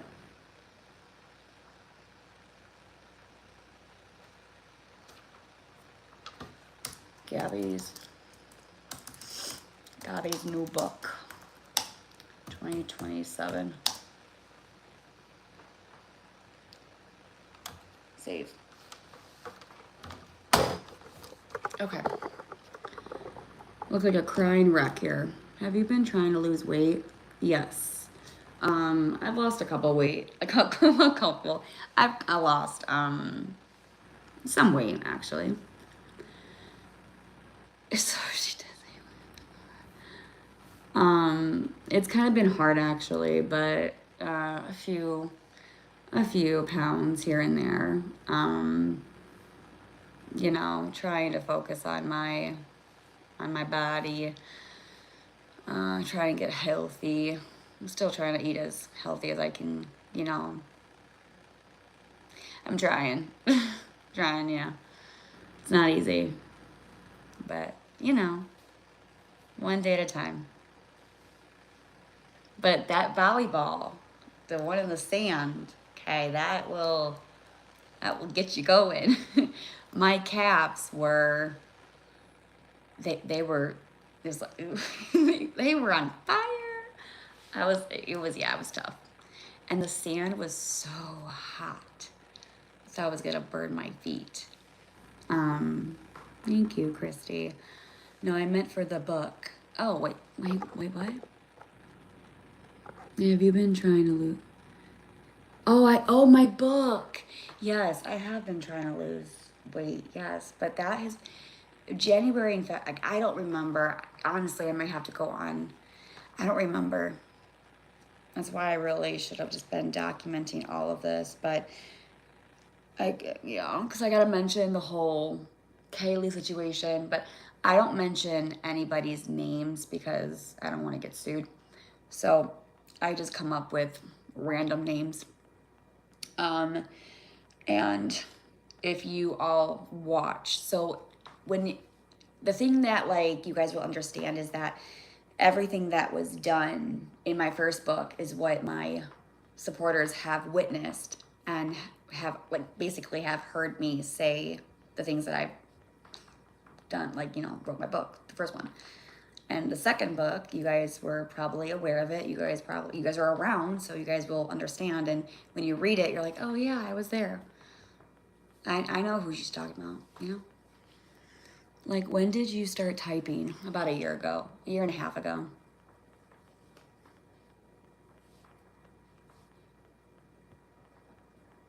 I was really documenting, and then I kind of just stopped. And I was like, so, you know, there's a lot to unfold. I know a lot has happened. I just gotta be a little memory lane. But my first book, it took me about 3 years to write. Yeah, 3 years. And like listen, it's my first book, you know, it's not perfect. I don't expect it to be perfect. The grammar is not 100% there, but in my eyes, I'm not really a professional. I'm not like Nicholas Sparks. I just wrote it, and that's my truth.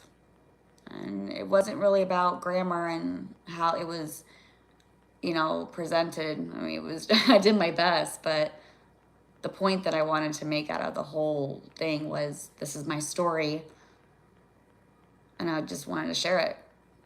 And that's all that was. So, you know, I have some nicknames figuring out. I'm sure you do. I am sure you do. Anyway, so yeah, but we'll see. This one's actually a longer one than the first one, for sure.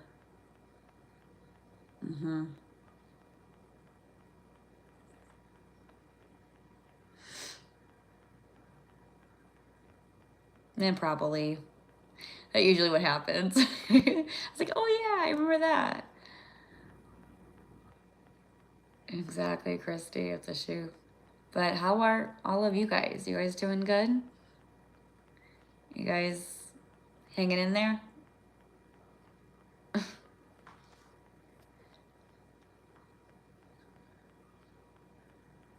I know, Cubby. They are so mean. But the thing is, Cubby, you know how they are. Even when it was out, you know what they did. I mean, my first book is copyrighted. I have a ISBN, but they have read it word for word. They don't give a shit. They have no respect, and they have no mortals. They have nothing. So at the end of the day, that's what they do. And so it's like, whatever. I'm not gonna fight with them. I'm just like, you're not worth it. It's just at the same time, I'm over it. I'm fucking over it.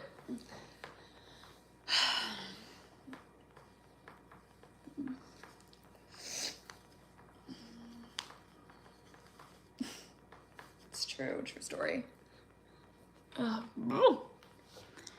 Okay, you're good, Christy. Have a good night. See you later. Good night, good night.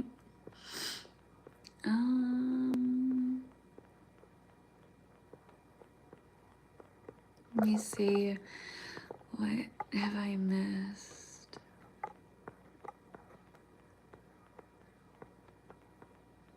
How many weeks were you with your first miscarriage before? See? Only a few weeks. It was only a few weeks. I had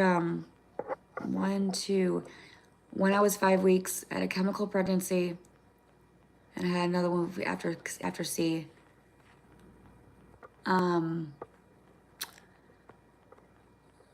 wasn't your fault.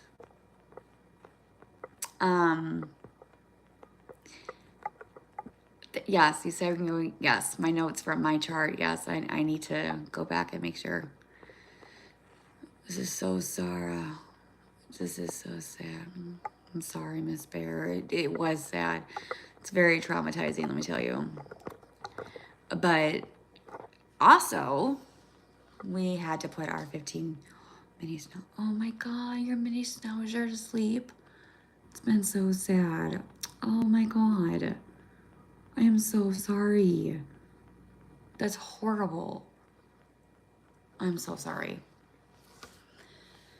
Whew. You know, when you cry, I feel like my face is so red. My goodness, I put some water on my face. Man, you know, that will get you. You know, that will get you. Let me tell you. Let me put some water on my eyes just to kind of. But anyway, and I'm not here saying, I want to make this very loud and clear, you guys. I am not here saying I'm the only one that goes through this. Because I know I am not. I know that there are probably more worse situations that people have been in. But we all have trauma. We all have our experiences. We all have our stories. Some are worse, some are, you know, but the thing is we all have been through something, and everyone should, you know, share their journey and share their experience. And, you know, I feel like they should. If not, you know, respect your boundaries 100%. But you know how like when somebody shares like your like a story, like maybe it helps somebody else. Like when I was going through that miscarriage, I felt so alone. I did. And when I heard other moms talking about like their story and like what you guys were telling me, it kind of was like, okay, like I'm not alone. Like, you know, like it happens. And, you know, do you know what I'm saying? So it's like, you know, like a support, you know, lift up each other. And it kind of made me feel a little better, not gonna lie. Yeah, she was a puppy when, oh, Ruby, that's a cute name. How long times I just noticed that. I haven't seen, I don't, wait, what? Is she okay? Who's okay? Who's okay? Me? Yeah, I'm fine. Just writing my book. You're welcome. You're not alone. I'm here for you. Thank you. I appreciate that very much, actually. Thank you. Thank you. But obviously, an eye opener, even though I had nobody to talk to and nobody, you know, like that could relate, I should have never went on the internet. I was looking for support. I was looking for validation. And I guess it wasn't what it ended up hurting me than helping me, to be honest, because they just made it worse for my mental health and they made it a joke. So, you know, my story also shows that what you can and what you do post on the internet can harm you. That these people are not your friends. And to protect your peace and to protect your privacy, because at the end of the day, only you can protect it. Nobody else. And so it's basically, hey, this is my story. These is what people have done to me, and don't make the same mistake I did. Thank you. You know, there's a part of me. There's one mom on TikTok. I'm not going to mention her name. It's not mom of two. And I saw somebody posting a video. Once again, it was a hater of mine. I was like, you just cannot stop. And now they're going after this mom. And it takes so much of me of just wanting to just reach out to her and be like, you don't want this. And just like give her a heads up, because it's like, and I don't know why I have to feel like I have to do that. I guess because she's a mom and because I know what type of people they are. Like I said, I wish somebody helped me. I wish somebody gave me a heads up of who these people are. They finally did after a while, and it just got too bad. I was in too deep. I couldn't get out.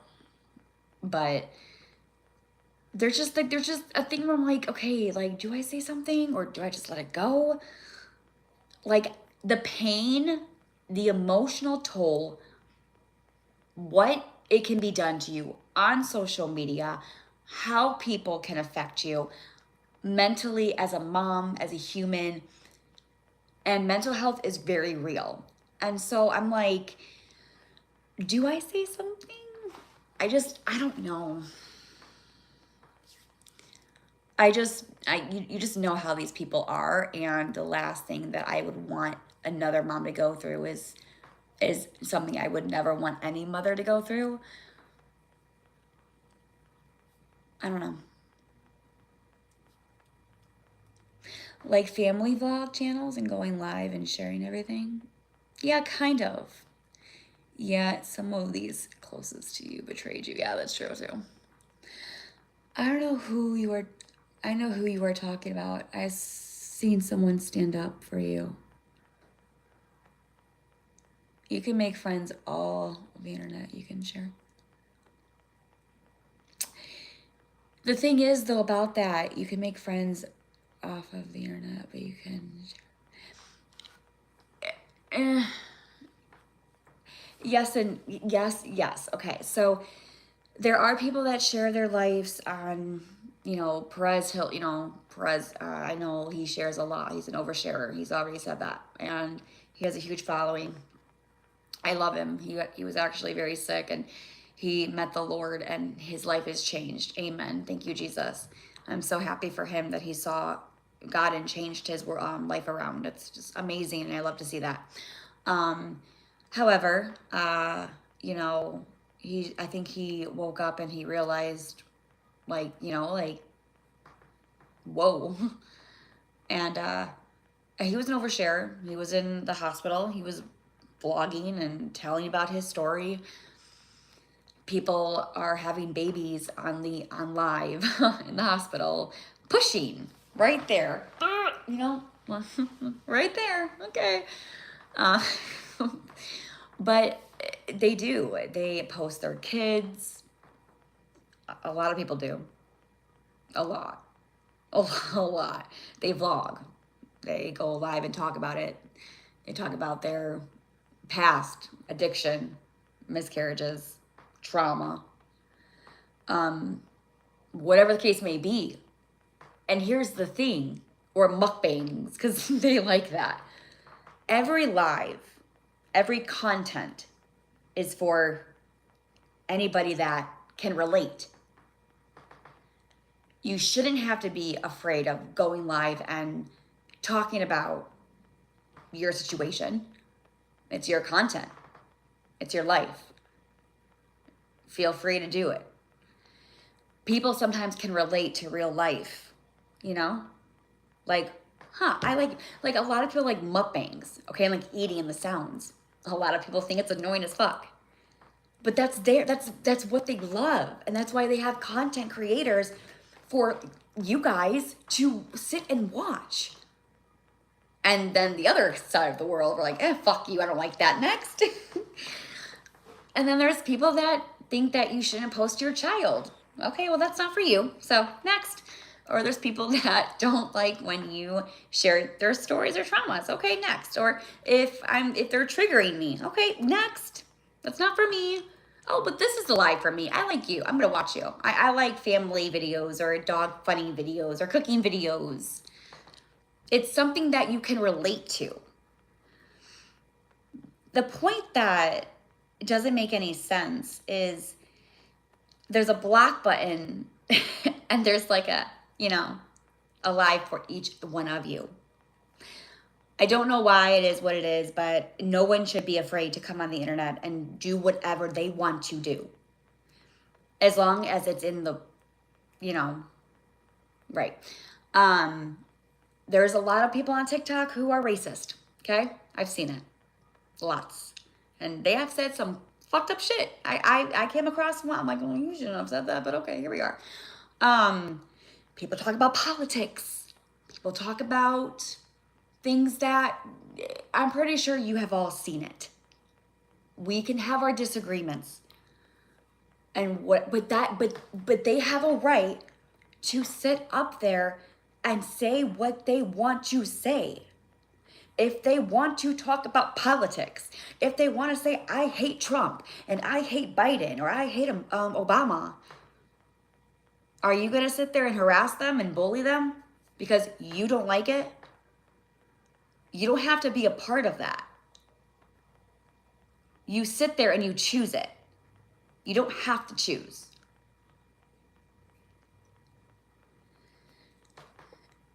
And so it's like, yeah,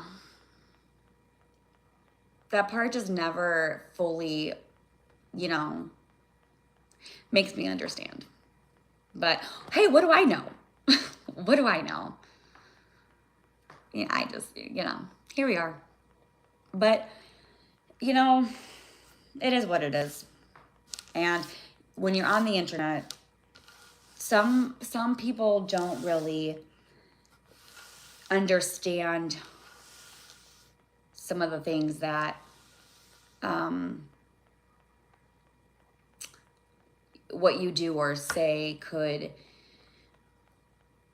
okay, for example, there's lots of people say, well, you trigger me, Gabby. Okay, well, I'm not responsible for your triggers. I'm sorry, I'm not. I hate to burst your bubbles, and I'm sorry for whatever you're going through, but I'm not going to take that burden. I will not.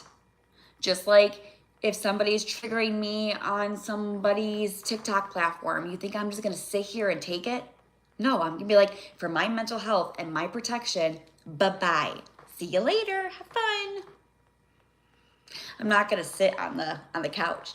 Man, I hate that TV show, but I'm going to sit right here. I'm going to watch it.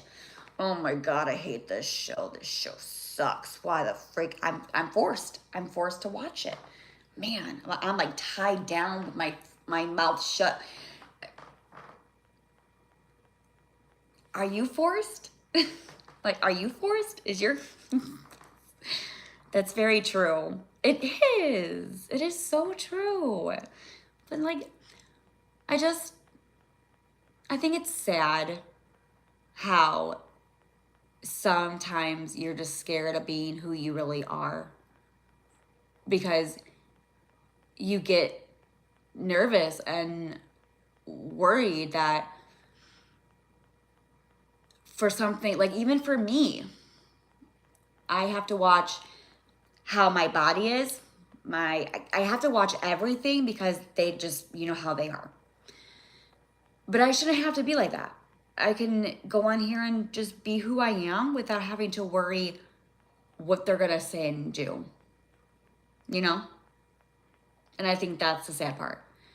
Is like I'm hiding most of myself. In a way. But I think it's more protecting myself. I think also is that just because I share my life doesn't mean that I get to be harassed and to be whatever the case may be. But at the end of the day, I'm not alone. And I see it's a very toxic app on TikTok. And looking back with me not being on live anymore, I've seen a lot. I have actually seen a lot scrolling and just being like, whoa. I would be sitting in a live stream and I would be like, holy fuck. This guy wasn't doing anything wrong. And they were just so awful to him. Oh my God, made my stomach sick. The things that they were saying. And I'm like, this is not, it's not okay. And then, like, I'm going to say this because I stand up for bullies. No, I stand up for bullies. I stand up against bullies. I don't care what anyone has done in the past. American Mama did not even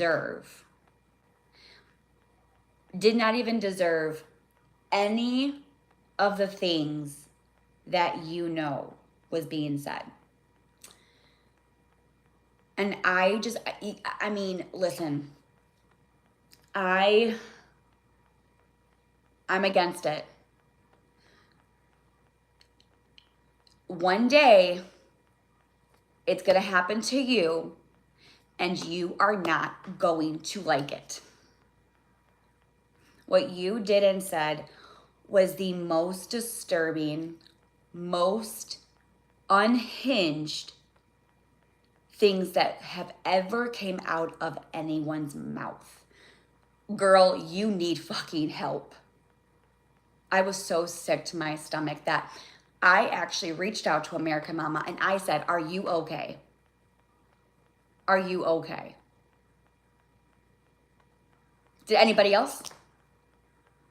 Did anybody else reach out to somebody and said, hey, are you okay? What they're doing to you is not okay, and I'm so sorry. Just know that there's people that don't agree with this. But yeah, most of you just sit there and just like, ha ha ha, snaggletooth. Your kid got, what the fuck, man?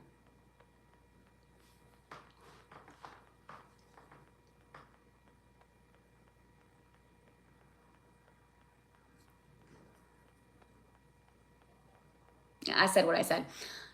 But not only that, though. Not only that. And you say, well, she called her daughter. Okay. And you called my mom. And you call my mom. You call my sister, my aunts, my dad.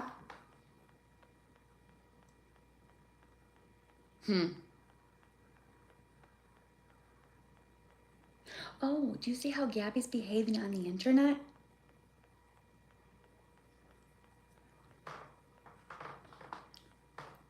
I'm asking for a friend.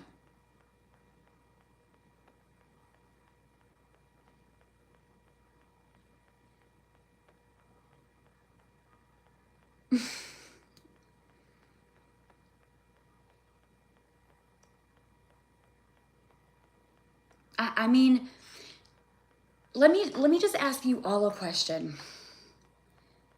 When you guys are sitting in other people's live, and when you comment on these live streams, and when you are a part of it, and you're like, ha, ha, ha, ha, you know, just going along with it.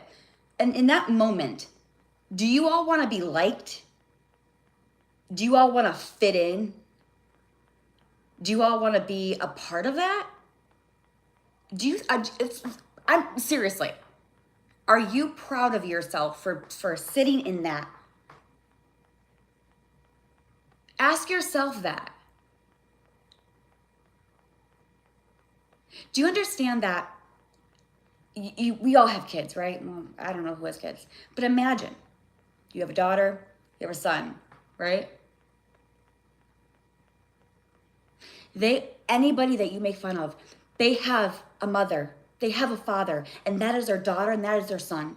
Can you imagine for 1 second, I don't care how old anyone is, it is always their daughter and son. Can you ever imagine your child, well, your daughter, your son being bashed like that? Like what you're doing to them. Can you imagine if somebody's doing that to your daughter or to your son? And how would you feel if that was happening?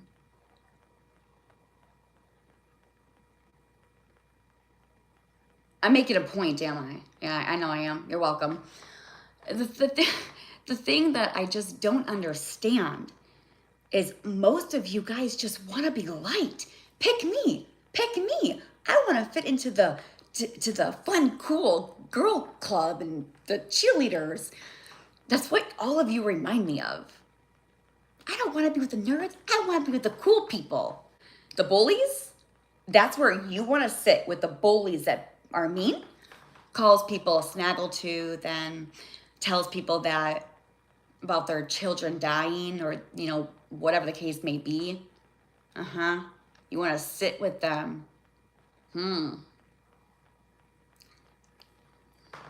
As you may.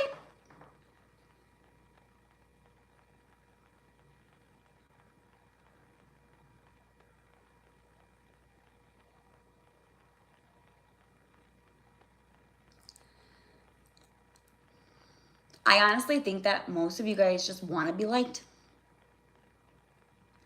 I also feel like you guys are scared. You guys are scared because if you don't agree with these people, even though you guys might not agree with these people, but you're so scared that if you don't agree with these people, they're going to come after you. Am I right? Am I getting hotter? Am I getting a little bit hotter? I think a lot of you are terrified. A lot of you don't comment because everyone's coming after me, and so you're scared if you're going to be a supporter of mine that they're going to come after you. So you sit back and you're quiet because you see what they do to other people. So you shut your mouth and you sit back and you be quiet, or you engage and you're like, or you're a part of it because you don't want them to do what they have done to other people because you see what they do to other people and you don't want that happen to you. You know how sad that is? You know how pathetic that is?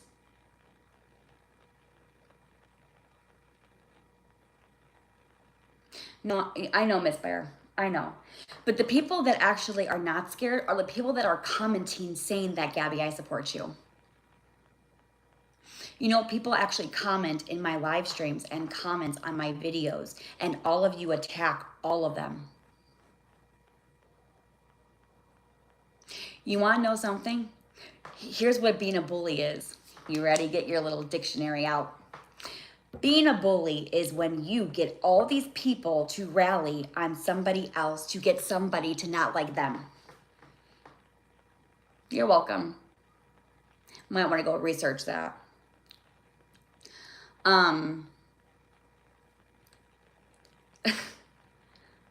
Dude, yeah, yeah. Crazy how that works, huh? But here we are. Here we are. But it's sad though, because my supporters, which I do have them, they don't want to comment because you guys are psychotic. You guys are fucked up. You guys need fucking help. You guys are mentally ill. You guys might not see that, but you are. And people see it, but they just don't want to say it to you. Like, oh my God. Dude, I don't even fucking know. But you know what? It is what it is. I just wish a lot of you guys would not let these people scare you. They want to intimidate you. They want to put fear in you. Don't let them do that. Why? Why are you letting them control you? Don't. You can say what you want to say.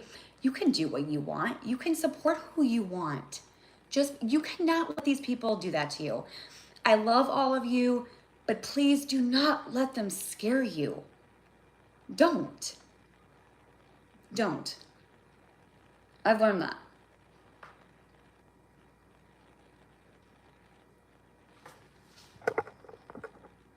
I do read comments, yeah. Do they really call someone's child? They're making that up. I don't really know the whole story. I don't really go into that deep, whatever situation, but I don't know if it was a child or if it was adult. I don't freaking know. But however, that's not listen, I have other stuff to worry about, okay? I'm good. I don't put my nose into that and go to the extreme of like, you know what I'm saying? I just don't. I don't have time for that. I'm so fucking busy. And no, I'm good. Yeah, no. Like, I don't know. It's crazy. It is. It's crazy to me. And listen.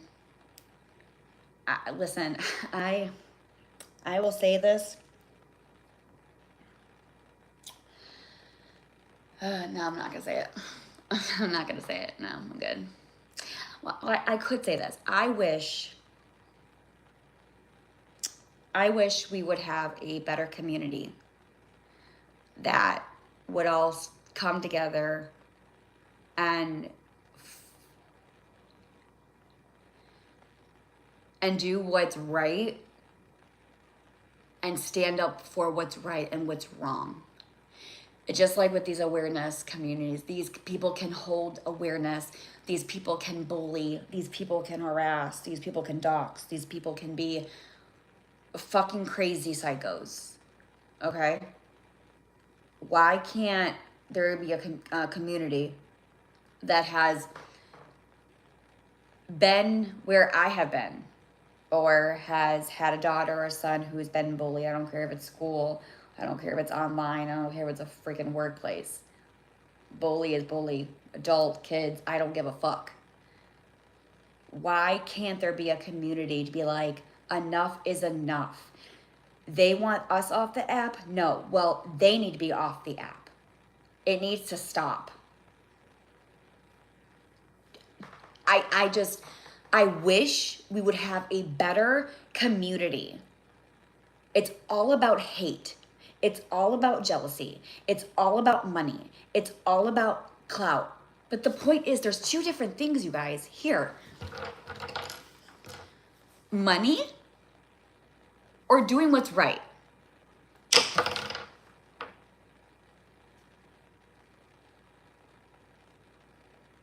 Not everything is about money, y'all. Nothing. Is dehumanizing a human over making money to hurt somebody's mental health and life. Is money really worth that? Can you imagine somebody, you push somebody off the edge, but you're over here saying, I don't give a fuck. I'm making money, bitch. I'm making money to fuck you up. I'm making money to bash you. I'm making money. They watch me, fucking bitches. Who does that sound like? Who does that sound like?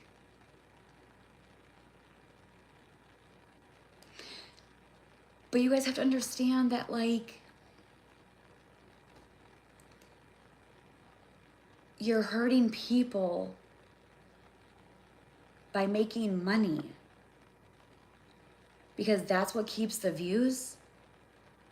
Why would you do that? One day it's gonna happen to you and it's not gonna feel so good, I can tell you.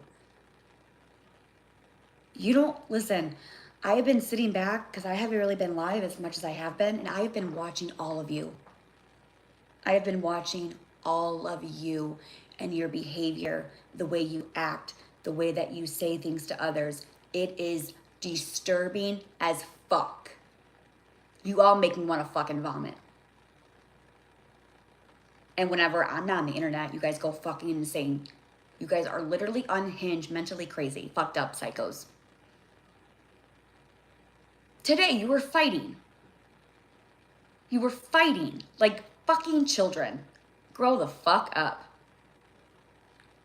You guys, I wish somebody would, I wish that somebody would record you and post you and be like, this is what these people do.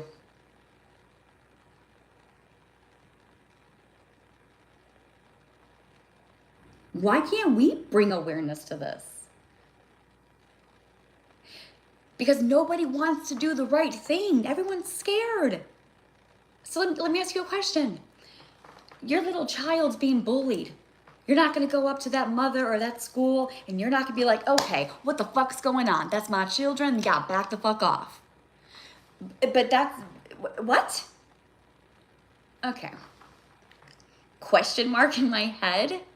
Like, I just wish that people would just stand up for what's right. I wish, dude.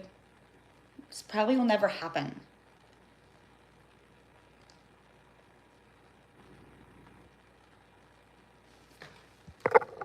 Oh, I'm so confused. Is she live too? No, sorry about that. Who is she talking? Who is talking about the name? I'm missing something. Why do you think you can do that? I am a leader of my own community, but like, my voice is as strong as it can be, but I'm, okay, I gotta answer your question. The one person can't take me down. That's why there's so many people that are trying to gang up on me because one person can't do it. That's why it's a community. That's why it's people to help. The good versus the evil. The good outweighs the bad. If more people would stand up and be like, you all know what's right and not. We are teaching our children what is right and what is wrong. So why can't we do that on the internet? We are just as bad. I mean, if we're going to act like this on the internet, then what are we fucking teaching our child? That violence is the issue? That doing this to another human is the issue? Is that what we're teaching our child?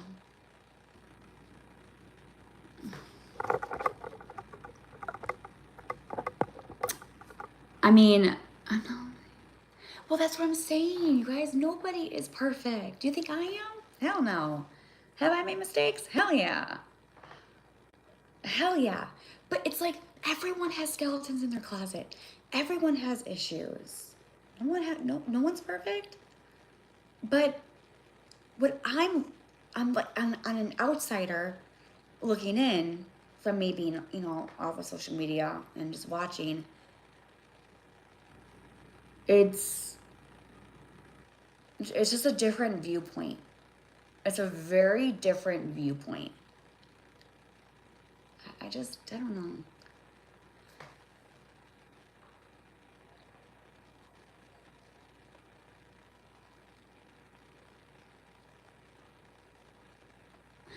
Okay, but rage bait, is that against the law? And a lot of people do it. Even the haters, even the streamers. Even people on Reddit. You don't think that they rage bait me? Oh, Gabby, you hiding? Oh, come on, Gabby. Why are you hiding? Oh, Gabby's probably scared. I think everyone rage baits, but let me tell you something. It's not against the law. So it might piss you off. I'm sorry if it does. You don't think it pisses me off, but I'm not over here bitching about it. You know what I do? Ignore the fuck out of it. I'd be like, okay, I'm doing what I want to do. Bye. And leave it. You guys just sit there and dread on it. Aren't you tired of it? I am. I just want to get up and dance. But hey.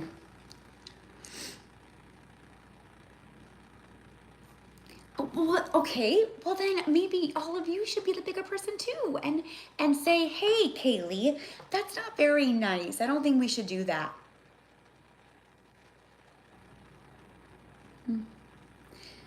No. But I want to be liked. I'm just scared. She might do something horrible to me. Oh, my fucking word. Yeah. Okay. Yeah. Dance? No, my arms are so big. You say things like,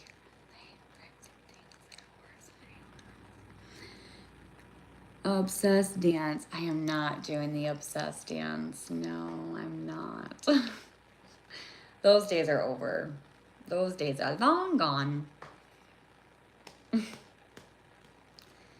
Long gone. I did have fish today, though. That was pretty good. And rice. Yeah. No. Yes. Yeah, I don't do anything. I don't dance really anymore. Cause like I'm a little bigger. Yeah, no. I'm just maybe when I'm skinnier. I don't know. I just a little bit uncomfortable right now. And I just won't do it on the internet. maybe your arms are fine. Have you seen them? Oh, yeah. I was actually really thinking of getting the shot though. But like, I don't know, because it's so expensive. But I'm like, I don't know.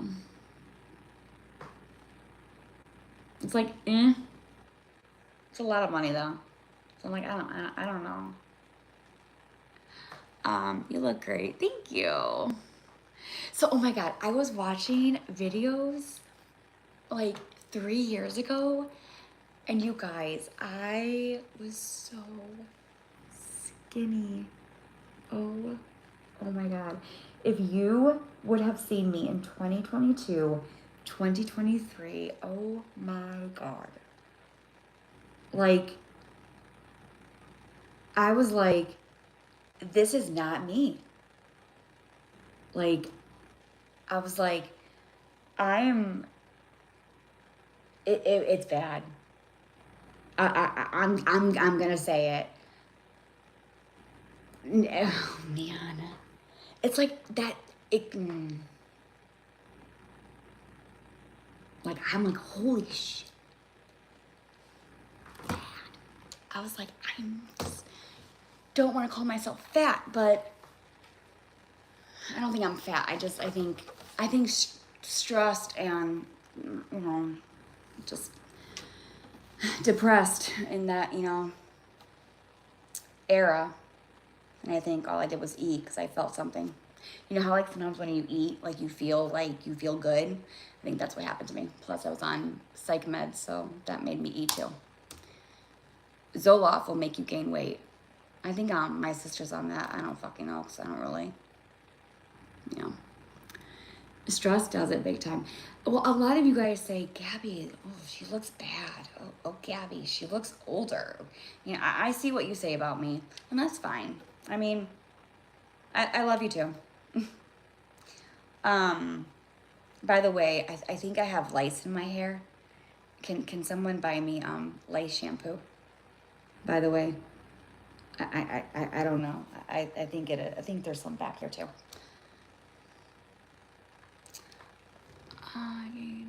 Yes, well, medications can make you gain weight, but I have been trying to watch what I eat. How have your glucose been? My glucose? Bad. It's been bad. It's been,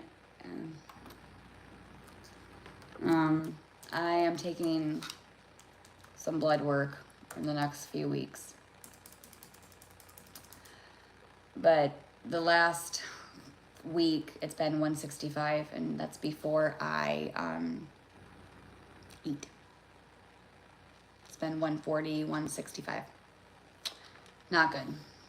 It's not too bad, but I'm wondering if it's because the stress levels are so, like I'm under a lot of stress in the last 2 weeks. A lot of stress. Like bad. And I'm thinking that probably has something to do with it. Probably. Because stress can make your body do some fucked up shit. It can make you gain weight. It can make it just can be, stress can kill you. It can put years on your body. It's, lice. Yeah, people were making fun of me on Reddit.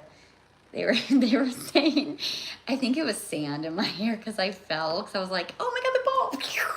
And I dived, and dived into the sand. And I think I got sand in my hair, but they said it was like lice. I'm like,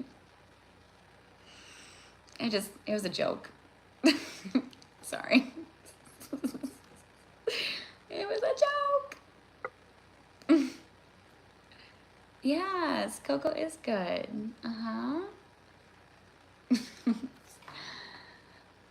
I'm itchy now. Oh, Coco? Oh, Coco's here. She's good. She's just chilling.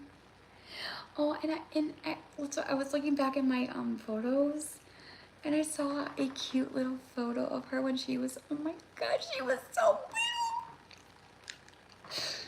Oh my gosh, she was so cute. I was like, oh my God, I remember this. When we got her from back in Illinois in Itasca. Oh my God, she was so cute. But she's over there sleeping. You want to see her? Sure. You can see her. Coco, they want to see you.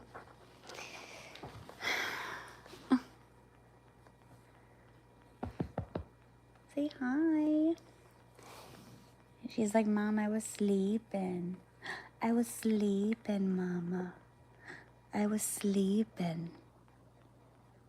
I was sleeping, Mama.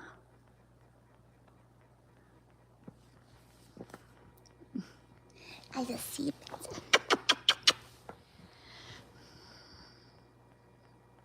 Oh, the puppy pics. Yes. Oh my God. If I show you, let me see if I can crop.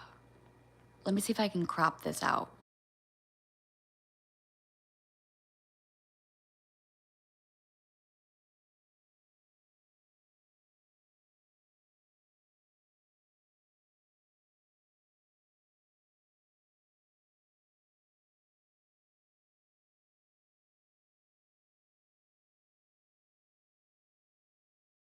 Crop this out. Give me a second.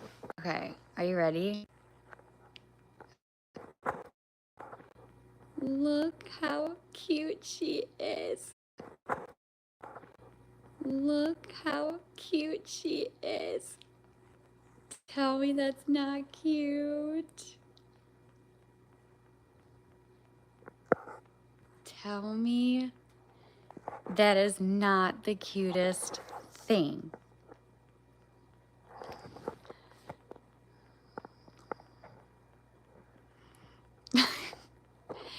I know. Oh my God, she's so stinking cute. I know.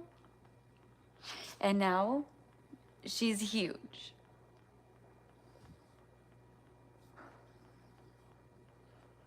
I know. She's a very good girl though. She went for a long walk today. She's like, hey, Mom. Hey, Mom.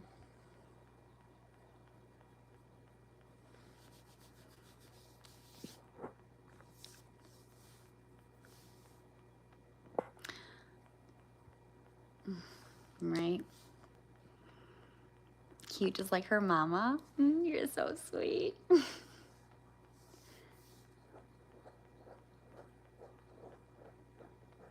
Yeah, I gotta cut her nails. Her nails are long. But how's all of your summers doing? You guys doing good? Summer? Any plans? Any vacations? I want to go on a cruise, but that will never happen. Pa? No, I shouldn't say never, because never, whatever, but I don't know if I could stay on a, I don't know if I could stay on a boat. Like, you know, like, I don't know if I could do that. I think I'd be like sick. But you know who I watch on TikTok? These couples are so cute. My aunt's name is Kokomo. Oh, I love that. That's actually a really cute name. Okay. Okay, I like that. That's creative. Me too, Miss Bear. Me too. So it's like we live on a cruise ship, and so it's a wife and a husband, and they live on a cruise ship, and it's beautiful. I mean, they're going up in the follows there. I mean, but they're so sweet. They're so sweet, and they're so kind, and just so like uplifting. And I was like, that just, it must be nice. I don't know if I could live on a boat like that for a long time. But, hey, everyone's different, so if that works for them, then it works for them. But yeah. And then yeah, I got another fungal over here too. This one's coming in and coming in hot too. Yeah. Yeah. I gotta go see a doctor for that. Does anyone know anybody on the internet? I'm hoping that they could help me, like with free, no charge. I'm a little broke, so we can set up a telehealth visit.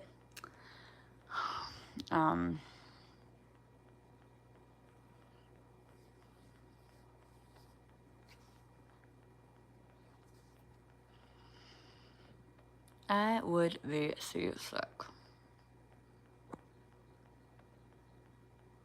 Same.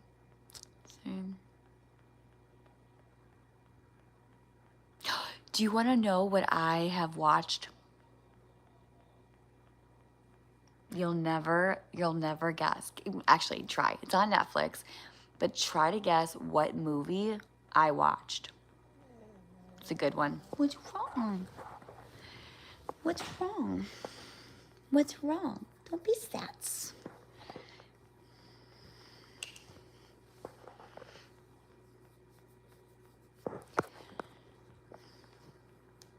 SpongeBob. No. Not SpongeBob. It's with Jennifer Lopez.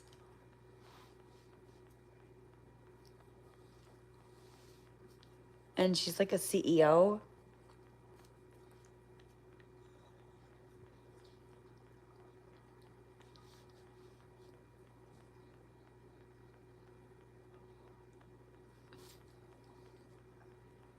Yes. The airline one, yeah. Romantic office romance. Maternal instinct. Yeah, I'm so like her. Okay, that's fucked up, but okay. No, that documentary is fucking sick. Sick. You're telling me that what? Okay. Do you not know what that movie was about? Okay, I'll tell you. About a woman, okay, who kidnapped or wanted to be pregnant so bad that she cut another. Oh my heaven's sakes, dude. Wow. You know what? It's just to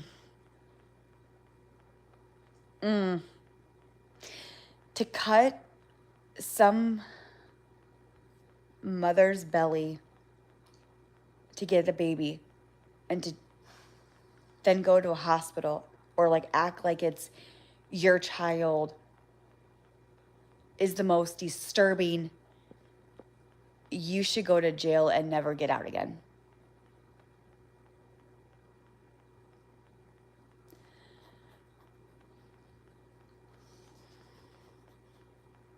Is everyone sleeping? Yeah.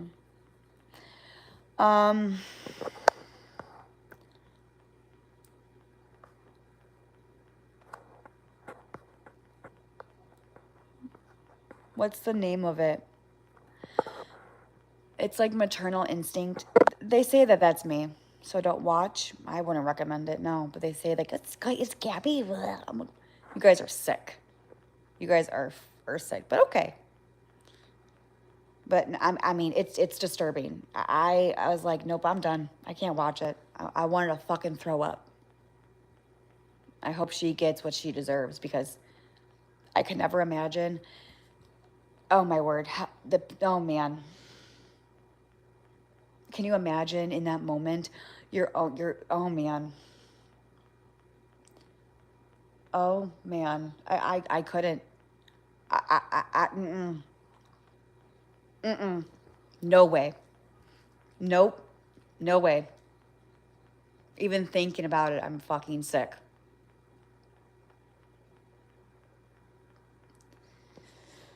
Yeah, don't watch it. Don't.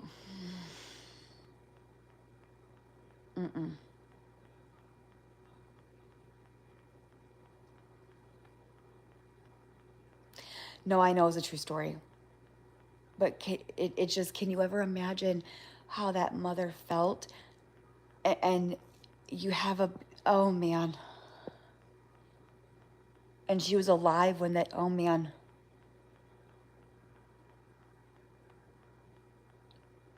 Never in my wildest dreams would I, oh man.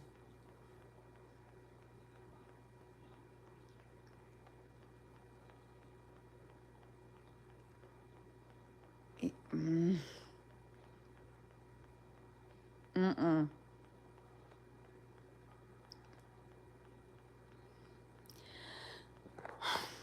I feel like the baby daddy should be in charge. Uh, all of them.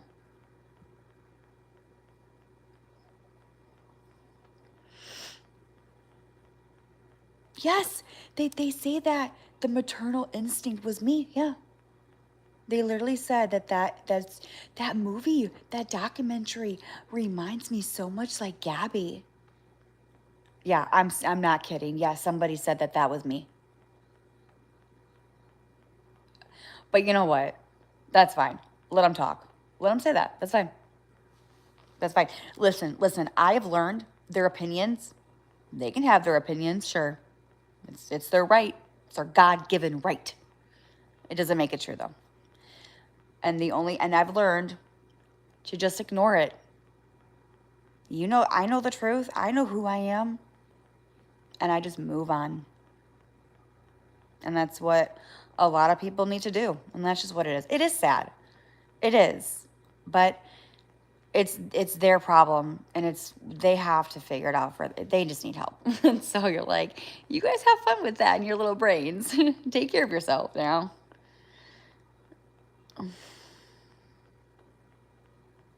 No, I didn't say that. Somebody else did. Well, a few people. Actually, a lot of people said that.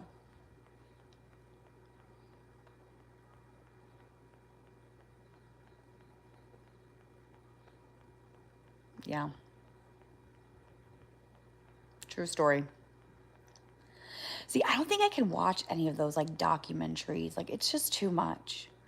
Like, it's sad. Oh man, it's so sad. Oh, yeah, I don't know. I don't really like those documentaries and crime stories. But that's just me though.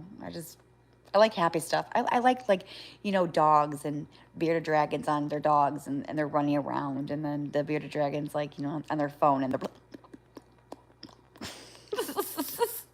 that's me.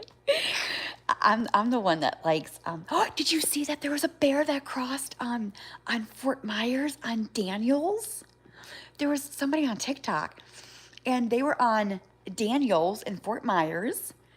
I think it was right by the hospital. It was a black bear. It like went into the street. I was like, I didn't know bears were here in Florida. I thought it was alligators. I was like, holy shit. Gabby, answer me. You saw what I said. Truth is truth. What did you say? I wasn't paying attention. I see a few on those now for less than $300. Ooh, that's not bad. That's not bad. Maybe one day. Aaron, I love them. Yeah, I know you do.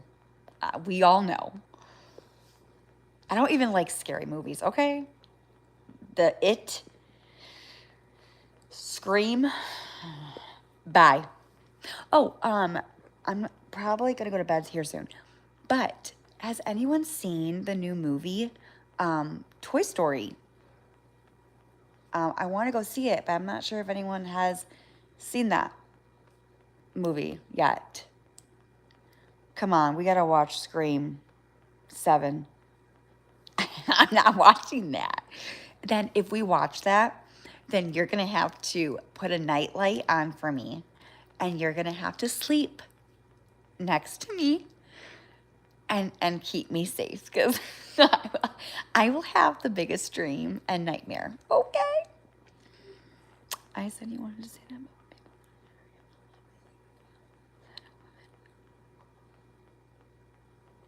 I did not say about a woman who had a miscarriage was her karma. What I meant was when people make fun of somebody with thinking that I was faking a miscarriage, it wouldn't be so fun if it happened to you. And karma can happen. And that's what I said, and it's the truth. It I know it. I wasn't like saying like it's gonna happen to you. I was saying karma's karma, and it is. And you get what you deserve. What you put out into this world, you're gonna get back 10 times harder. And so I made a statement, and I so take it as what you want to take it as, but it can go as many as different directions with karma. I don't think it should happen to any woman. Mother should never have to go through it. My point is, it wasn't just towards miscarriage. It was towards karma. Could happen to anybody and anything. It was just in that moment of the miscarriage moment,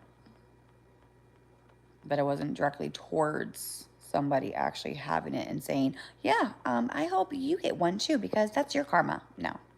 See, that's messed up. See, that would bounce back on me, and then I would get my karma if I said that to somebody. Not good. That's fucked up. Yeah, well, I guess somebody wished death on me. Someone said, never mind, I'm gonna shut my mouth. Who played those videos? Are there screenshots somewhere? Interesting. Moving on. I want to get my nails done.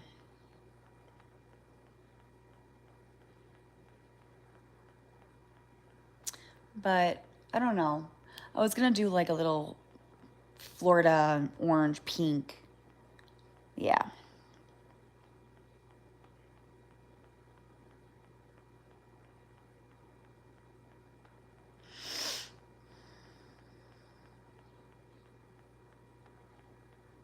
Looks like we can have a decent conversation. I have said things that I probably shouldn't have said. You should just.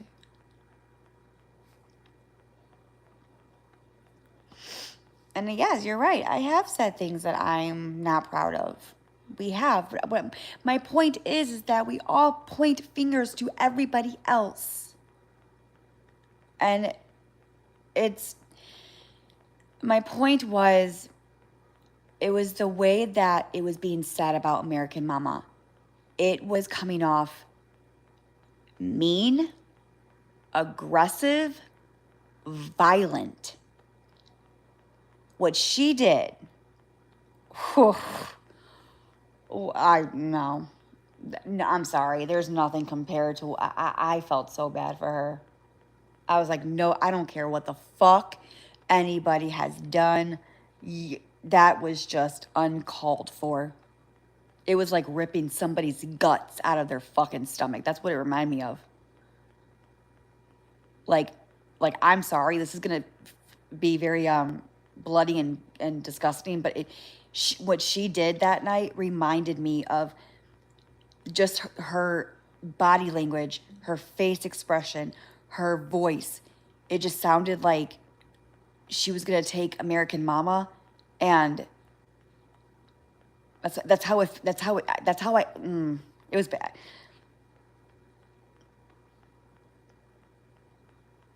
And she's like, I'm gonna do this, and I'm gonna do this, and I'm gonna, I'm like, dude, you gotta stop, bro. Fuck, man. Get a life.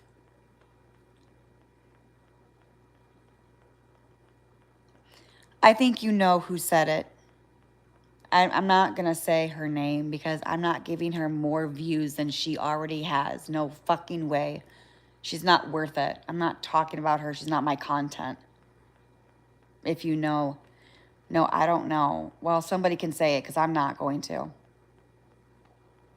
And I mean that with all respect. She's a viral person, and I am not giving her any more views. She needs to be kicked off. But I'm not, I don't have that authority. So I just shut my mouth and I just move on.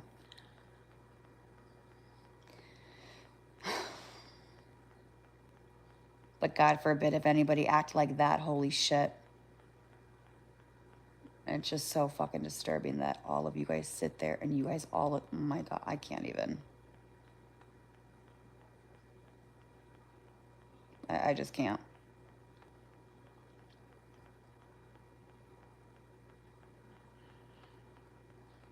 Exactly, Ms. Bear. Exactly. I do. I do regret things that I have said and done. I know I've hurt people in the words that I have, said, and I have apologized and I've taken accountability and I do mean it. I have said things I'm like, well, I probably shouldn't have said that. And I can't take it back. But what I can do is not do it again and just watch what I say. And I think in the moment, sometimes we say things in the moment and we don't really think about what we're saying. It just comes out. And I think sometimes it happens and we're like, oh, fuck, yeah, well, not good, Gabby. And I think we're all guilty of that. But I think what the problem is that everybody points fingers at each other and nobody says, I mean, yes, you can call me out for it, fine, whatever. But to keep pushing it and pushing it and pushing it and bringing up the memories and the trauma and whatever. I guess for me, I can never grow up. I'm Peter Pan because that's just how I am. I'm Peter Pan. I'm in Neverland. I'm Wendy. Nice to meet you. That's just how I am because they won't let me grow up. I don't really think it's about accountability. I never thought it was accountability. It was about to hurt me, and that's all that this was. It was never about me taking accountability. It was about hurting me. It's always been about hurting me. And there's nothing I can do to change that. So it's like I've said sorry, and most of you guys don't even know that. Do you know how many times I said sorry? Do you know how many times I took an accountability? More than I can ever count. And all my supporters were like, Gabby, shut up. You said sorry. But no one talks about that. No one says, well, she did say sorry. She did take accountability. Nobody says that. Okay. We just forget about that shit. Okay, that's great. But I'm not here to prove anything any more to anybody. I've learned from sharing too much personal stuff. I have learned oversharing. I shouldn't have done that. But you live and learn, and I guess it takes so much. I think it just takes so much to just. I guess everyone's different. But when you get to that breaking point of like, you're just done. You're done. You just, and I think a lot of people the people that I talk to still, they're like, it doesn't really bother you anymore, does it? When it should. And I said, no, it doesn't. They're like, if somebody betrays me again, how I respond is okay. And if they talk about something, okay. And I think I mean, that's probably not good, but in a way I'm used to it. And so I'm learning how to just be like, okay, sounds good. Because it happened so many times where it's just like, you're used to it. And it's like, you just don't care anymore. And I think I'm there. I'm at that okay, Gabby, well, me defending myself, it's only making it worse.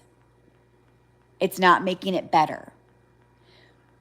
Because it looks like I'm trying too much. It looks like I'm trying to, when you defend yourself so much, you're trying to make yourself look like you're innocent when you really are, but it could backlash at you and make you look like you're not innocent. And so I didn't look at it like that. And I sat back and I did some thinking and I did some listening and I did some viewing and it just be like, you know what, Gabby? I'm done. I'm done. Yeah, I'm done. I'm tired. You know, I mean, I think, I don't know why I wasted my time on that or my energy. I'm pissed at myself because I'm like, who did I hurt? I hurt myself. I am my own worst enemy. And I am. I am hurting myself, then I'm helping myself. And that's why I was seeking validation. I wanted people to like me. It wasn't about attention. I could care less about, am I a little dramatic? Yeah, okay. I was in theater. Okay, there's that. But besides the point. Was it for attention? No. It was because I wanted people to like me. And I was looking for validation. I was looking for support. I was looking for help. But I was looking for it in the wrong place. I'll tell you this. A couple days ago, I was out with the neighbors. It was the first time that I actually felt alive. I was with another human, another mom. The kids were playing. We were talking about adult conversation. It was private. It was peaceful. It was relaxing. And then after we went inside, I got someone, took care of him, gave him a bath, and went to bed. I sat on the couch and I said,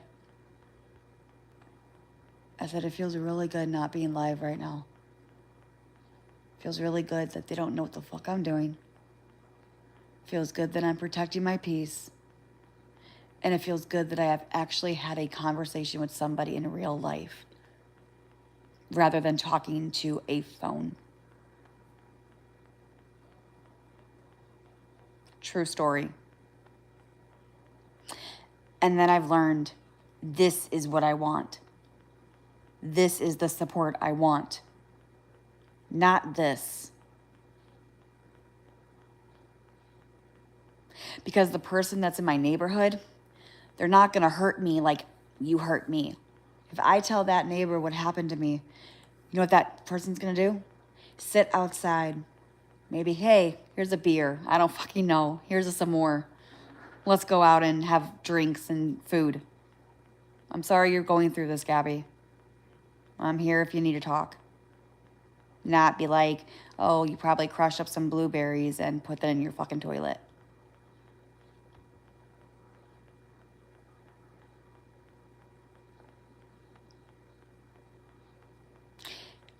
Yeah.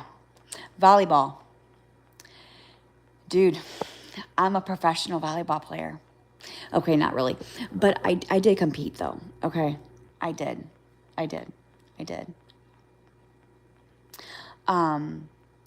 It was like a homeschool co-op. We competed with like different schools. I mean, it wasn't like, I mean, it was, we competed. So whatever you want to say that is professional. I don't fucking know. But we did. It was like on a basketball court or whatever. The best thing I did today, I built Legos with somebody.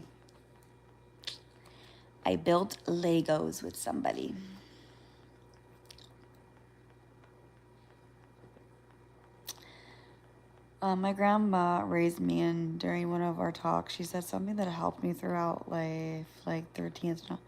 It's none of your business what other people say or think about you. It's true. It's true. It's very, very true. Yeah. It was nice. But nobody answered my question. Toy Story 5, good or no?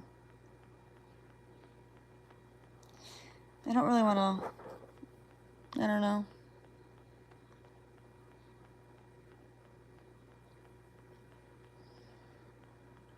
You didn't see it yet?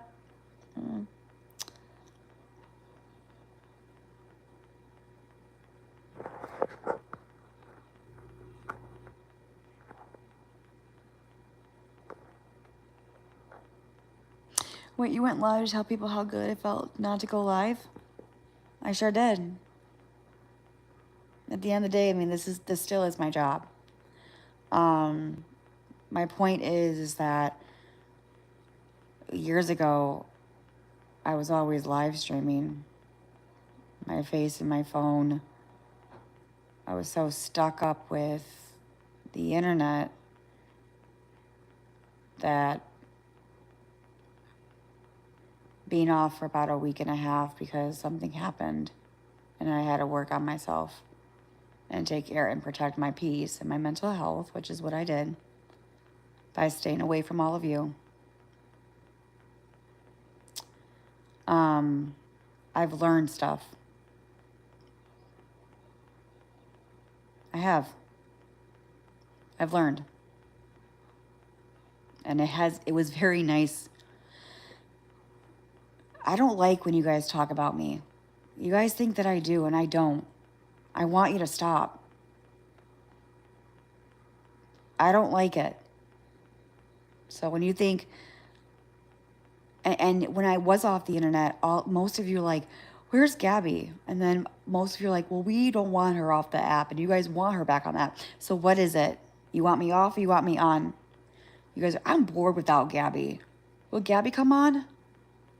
You guys got to make up your damn mind because it's fucking confusing as fuck. It's confusing.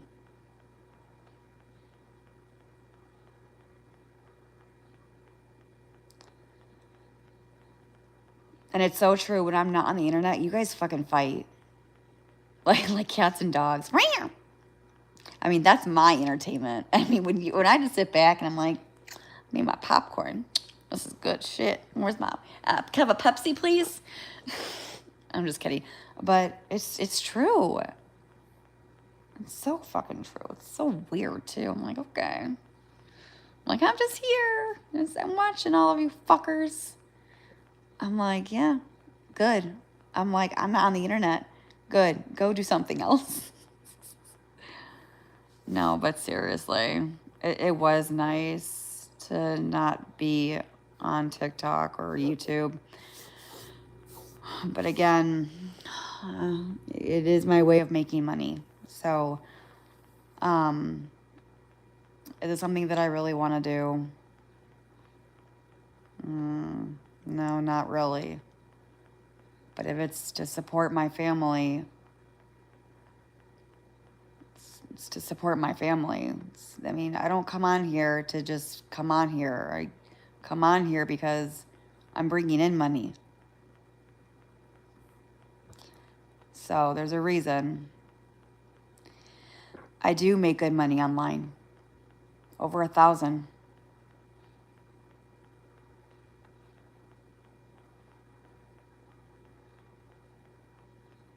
It's pretty good money.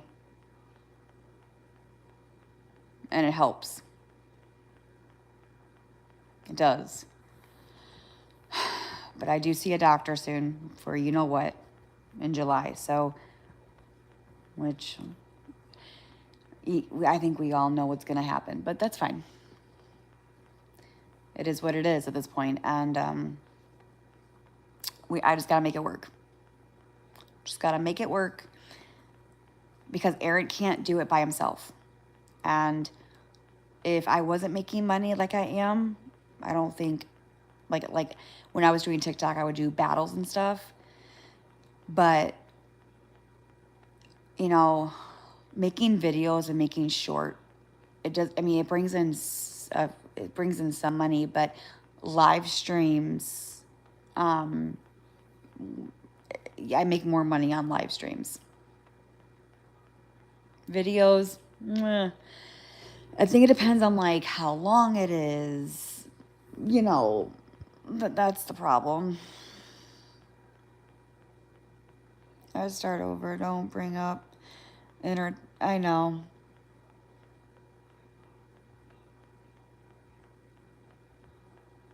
Mustang Mama, you're right. You're not wrong, you're right. I know. I gotta stop.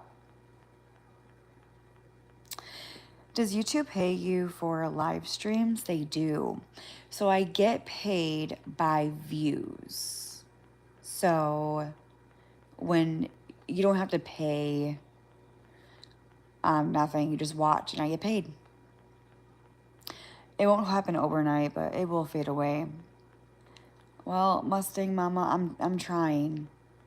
And the only thing I can do is try and just watch what I say and do. And eventually it will become easier as I do that. And I got to figure out what I can do on the internet to bring, people to stay. A lot of people say, Gabby, when you're quiet and you just do Diamond R, people just sit there and watch you. Which,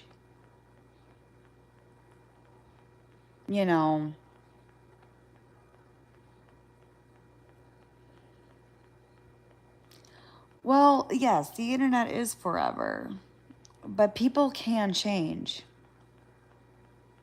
And again, Brooke, I am not responsible for your triggers. I hate to say that, but I'm not.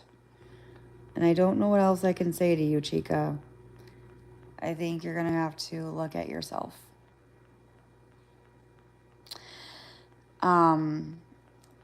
People have got their children taken away for years, for a year, 2 years, 3 years, and they had to do stuff to get them back. You think that that they can't change? You don't think that they can be a good mom after that happened? You don't think that somebody was a drug addict who got, you know what I'm saying? Or like anything. Like, people have made mistakes. People have got into their cars and was drunk, and I mean, everybody's different. Everybody has their, can you do better? Can you learn from that? Yes. Yes. 100%. You live and you grow. I don't care if you're 3 years old. I don't care if you're 75. You're still growing to the day you die.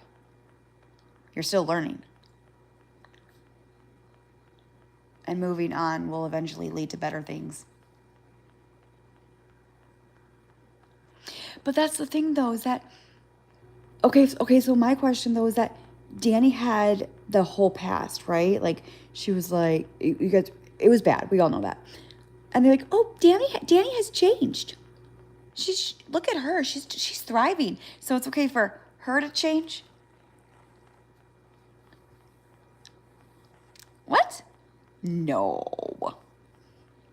Come on, Brooke. No. No, you will always feel that pain. It doesn't go away. It will always live with me. Probably you're right. Yeah, no shit. But only you can make that happen. If you choose to just live like that, then that's on you. Can you, try to move past it? If you let it bother you, it's going to eat you up inside. You got to learn how to ignore it.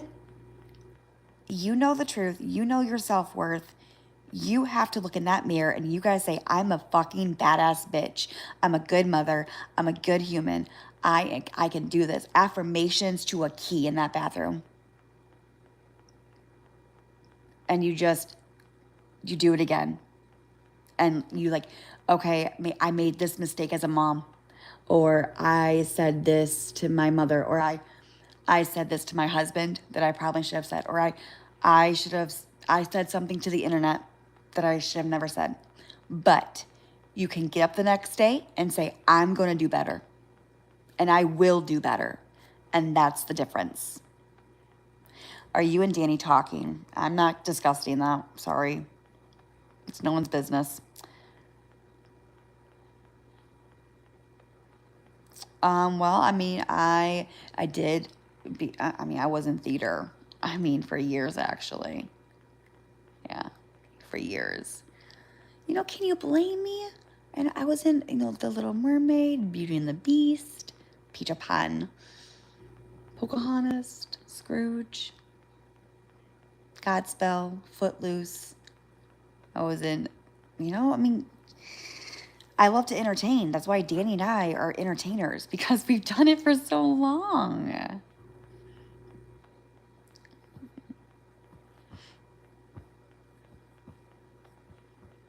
About fun? I'm going to bed soon. I'm tired. I gotta be up in the morning. I really don't stay up late. Do you realize how crazy you sound? Do you realize how crazy you sound? Imagine being a bully. Yikes. That's not a good look either. But you do you, boo. You do you.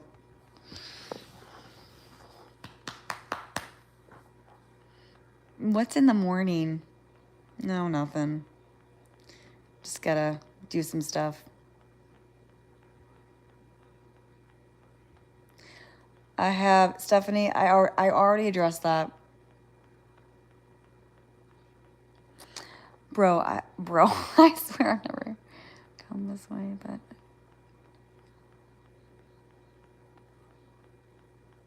Wait, what? Wait, what? I don't know if she changed much.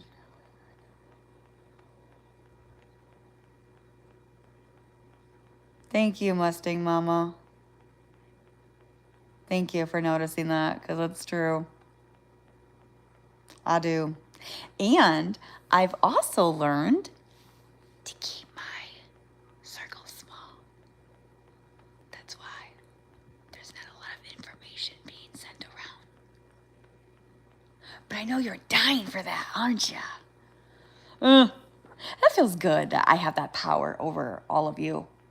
How you all want to know everything about me, what I'm doing. No, bitches. No. I love it. Oh, I love it. Seeing you, yeah, it's nice. It's a good feeling, not gonna lie. I love having that control and power of my own life, my peace, my protection, and that is something that I feel good about. Let me tell you. No one gives a shit. Well, I do. Because I know you're dying for it. I'm not telling nobody a soul. I have learned that for the past 4 years. I'm shutting my fucking mouth. And I'm going to let all of you speculate? Speculate?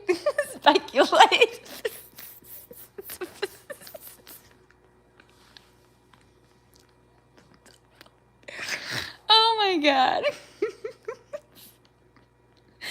Oh my God, that was so embarrassing. Anyway, oh my God, I cannot believe I just did that. Speculate. And because actually there's a lot that's been going around that you guys are speculating, and I just sit back and laugh. It's fun. And you know what's more fun?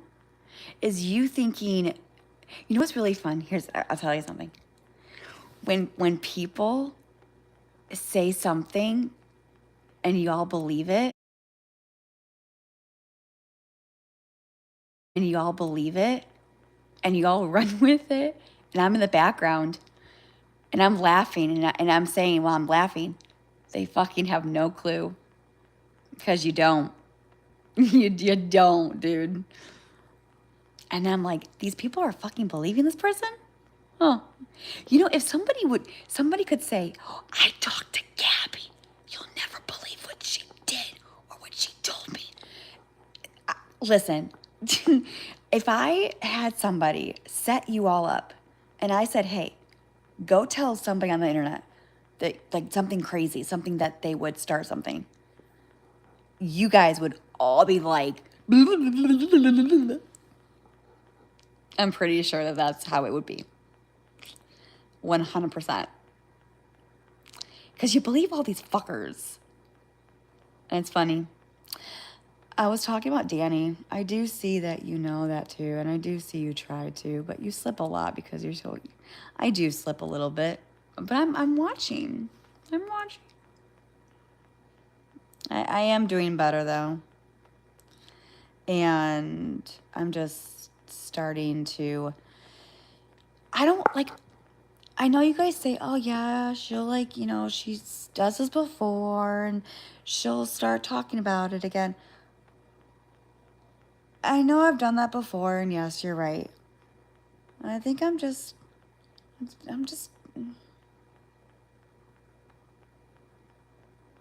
don't know, I know I say I'm done a lot. I'm done, but I really am. I don't want to hurt like this anymore. I don't want to feel like this anymore. I don't want the world and the internet to have control over me and my life anymore. And it's taking a lot to understand that. And the only one that's hurting is myself. I'm the one that's hurting myself. Because I'm the one that's putting things out there for them to hurt me. And I don't know why it takes so much for me not to fucking get that through my skull brain. And I think it's just I'm done. I think I would be more safer if I just did things and entertained and just be myself and not share too much personal stuff. Things that you can try to twist the narrative and say things to hurt me. I think if I protect myself and watch what I say and what I do and how I act, I think it would help me. But it's going to take time. It's going to take a little bit of a practice, and it's going to be before it actually is going to be shown, because action speaks louder than words. I can say it all I want. I have to show it. I have to prove it to all of you. I have to prove it to myself. I gotta prove it to my family. My mom doesn't deserve to be harassed, and neither does my family. Good night. Thank you. Have a good night. Coco, are you having a dream? Baby. Coco. You always scare me. I don't like when she shakes. I think you think more, what? I don't know.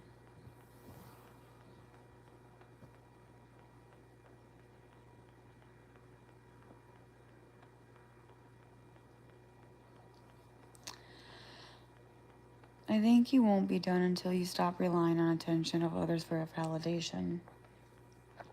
Oh, I guess you'll have to just say, I don't know what else to tell you.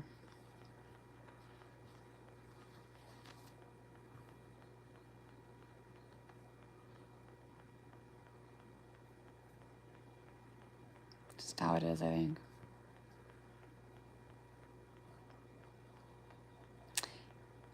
When little Peggy, two little Peggies.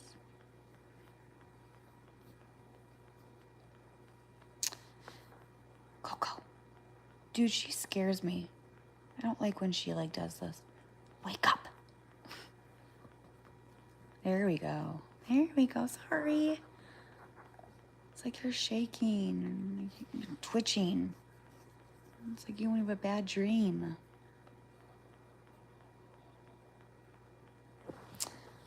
Well, I might go take my sleeping meds. Because I do got a busy day tomorrow. Right, Coco? I'm gonna come snuggle up with Mama. Or probably think I'm gonna go take a shower. And probably just clean up and do my skincare routine and all that stuff. I think my bumps are going away, to be honest. You seem pretty awake right now, being 12:30 there. Well, I slept in pretty late today.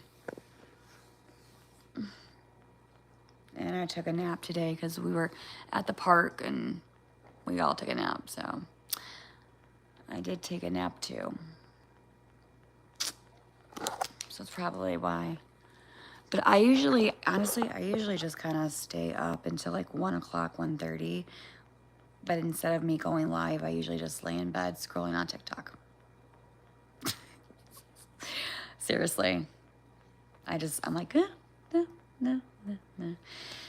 That sun will wear you out. Yeah, it did.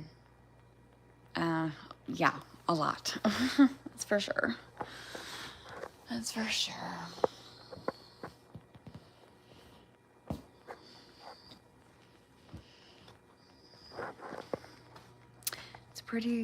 I'm pretty awake too, girl. It's 12. Well, here's the thing is that most of the haters and most of the streamers are streaming until 3 o'clock at night, sometimes too. And y'all in the comments being wide awake. I know Kaylee's on the internet until 1, 2 o'clock at nighttime. She seems pretty awake to me. But, you know, hey, what do I know? What do I fucking know? I guess I'm dumb, right? It's either I'm 61 or I'm a smartass. I don't fucking get it. Which one is it? Make up your damn mind and let me the fuck know. I'm a night owl. Yeah. In the morning. Yeah, I don't know. But I usually have a hard time going to bed unless I take my sleep medication. That's why I take melatonin or hydroxyzine, because I can't sleep. If I don't take any medications, I will lay in bed with my phone on TikTok. Like, I can't just lay down like Aaron. When Aaron sleeps, like right away. Like right away. Like, I'm like, how the fuck can you just lay your head down and go to sleep that fast? Yeah, no, not me. So I take sleep meds at nighttime just to kind of help me sleep. But if I don't take them, I will stay up.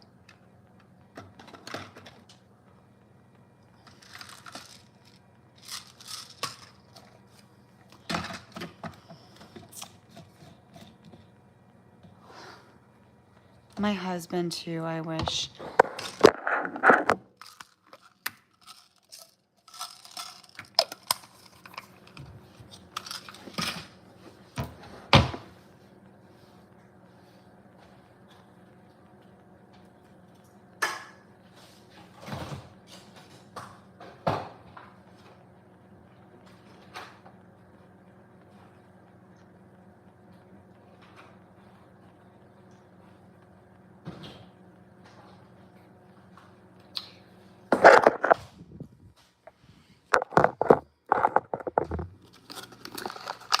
I'm gonna let it kick in. Usually it takes about 15, 20 minutes.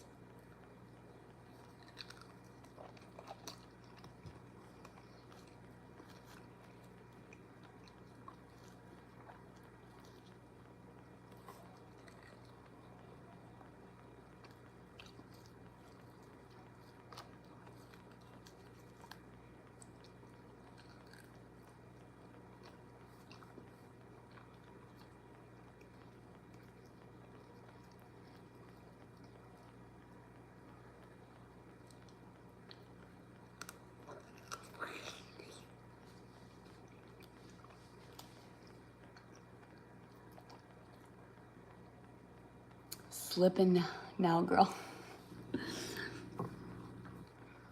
I'll shut up.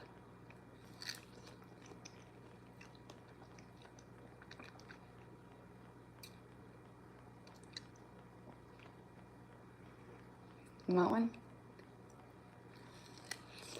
Try some new activities. Gardening. Girl, have you seen me garden? Back outside in my backyard. There's no flowers growing or grass. It's weeds.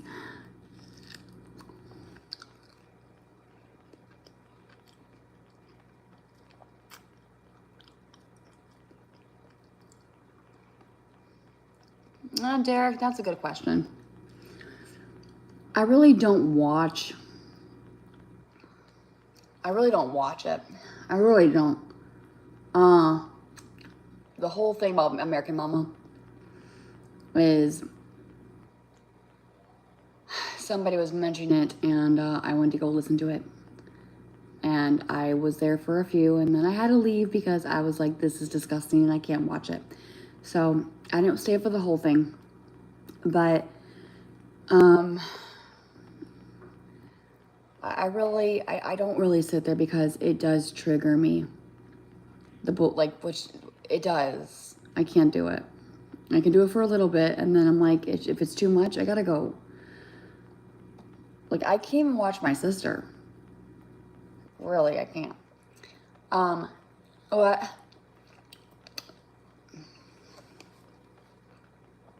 Sometimes it is hard to look away. What I'm doing right now is, yes, do I watch? Yes. Do I watch from start to end? No.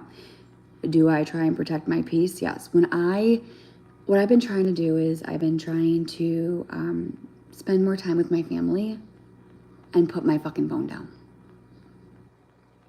And I've been doing pretty good at that. I have. I've been focused on my family a lot more. Aaron can tell you I have been. Because I want to shift my life. I do want to change. I do, and I'm trying. It's not easy. But I want to change. I just want people to leave me alone.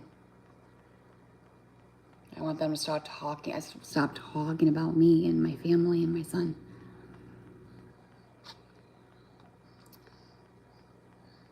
But I'm the only one that can stop that if I don't give all of you something to talk about.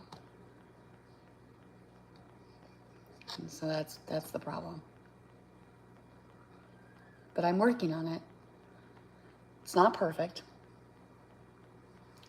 Some bumps here and there, but I'm trying.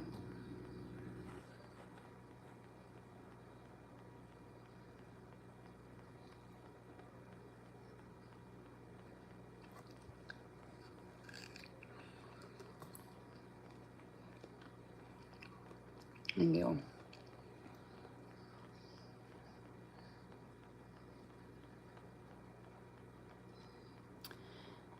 Yeah, I hear you, Derek.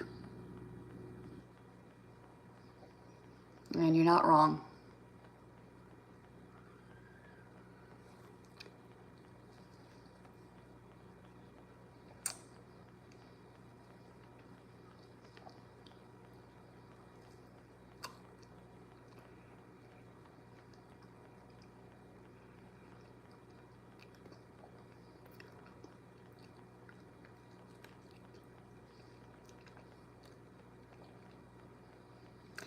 I think what it is these haters, they know I've always reacted. 4 years, here we are. I would always scream at the phone and yell and be like, ah, you know? It's been like that. So it's gonna take a while for them to know that, okay, Gabby doesn't give a shit. Like, this is boring. You know what I'm saying? And I can't blame them because I would always be like, ah, I'm fair. And I think once they know that I'm done, and it's gonna take a while, that is when it's gonna just stop. But like I said, it has to start with me. I'm the one that controls my life. I'm the one that controls my mouth. I'm the one that controls my body and what I do and what I say. And I'm learning. Trust me, I'm learning. I think at some point you're just done. You're just done. And it doesn't matter if it's like 10 years, 20 years, 5 years, 2 weeks. You get to a point where you've hit rock bottom, where you've done anything and everything that you can, but it's not good enough. So the thing is that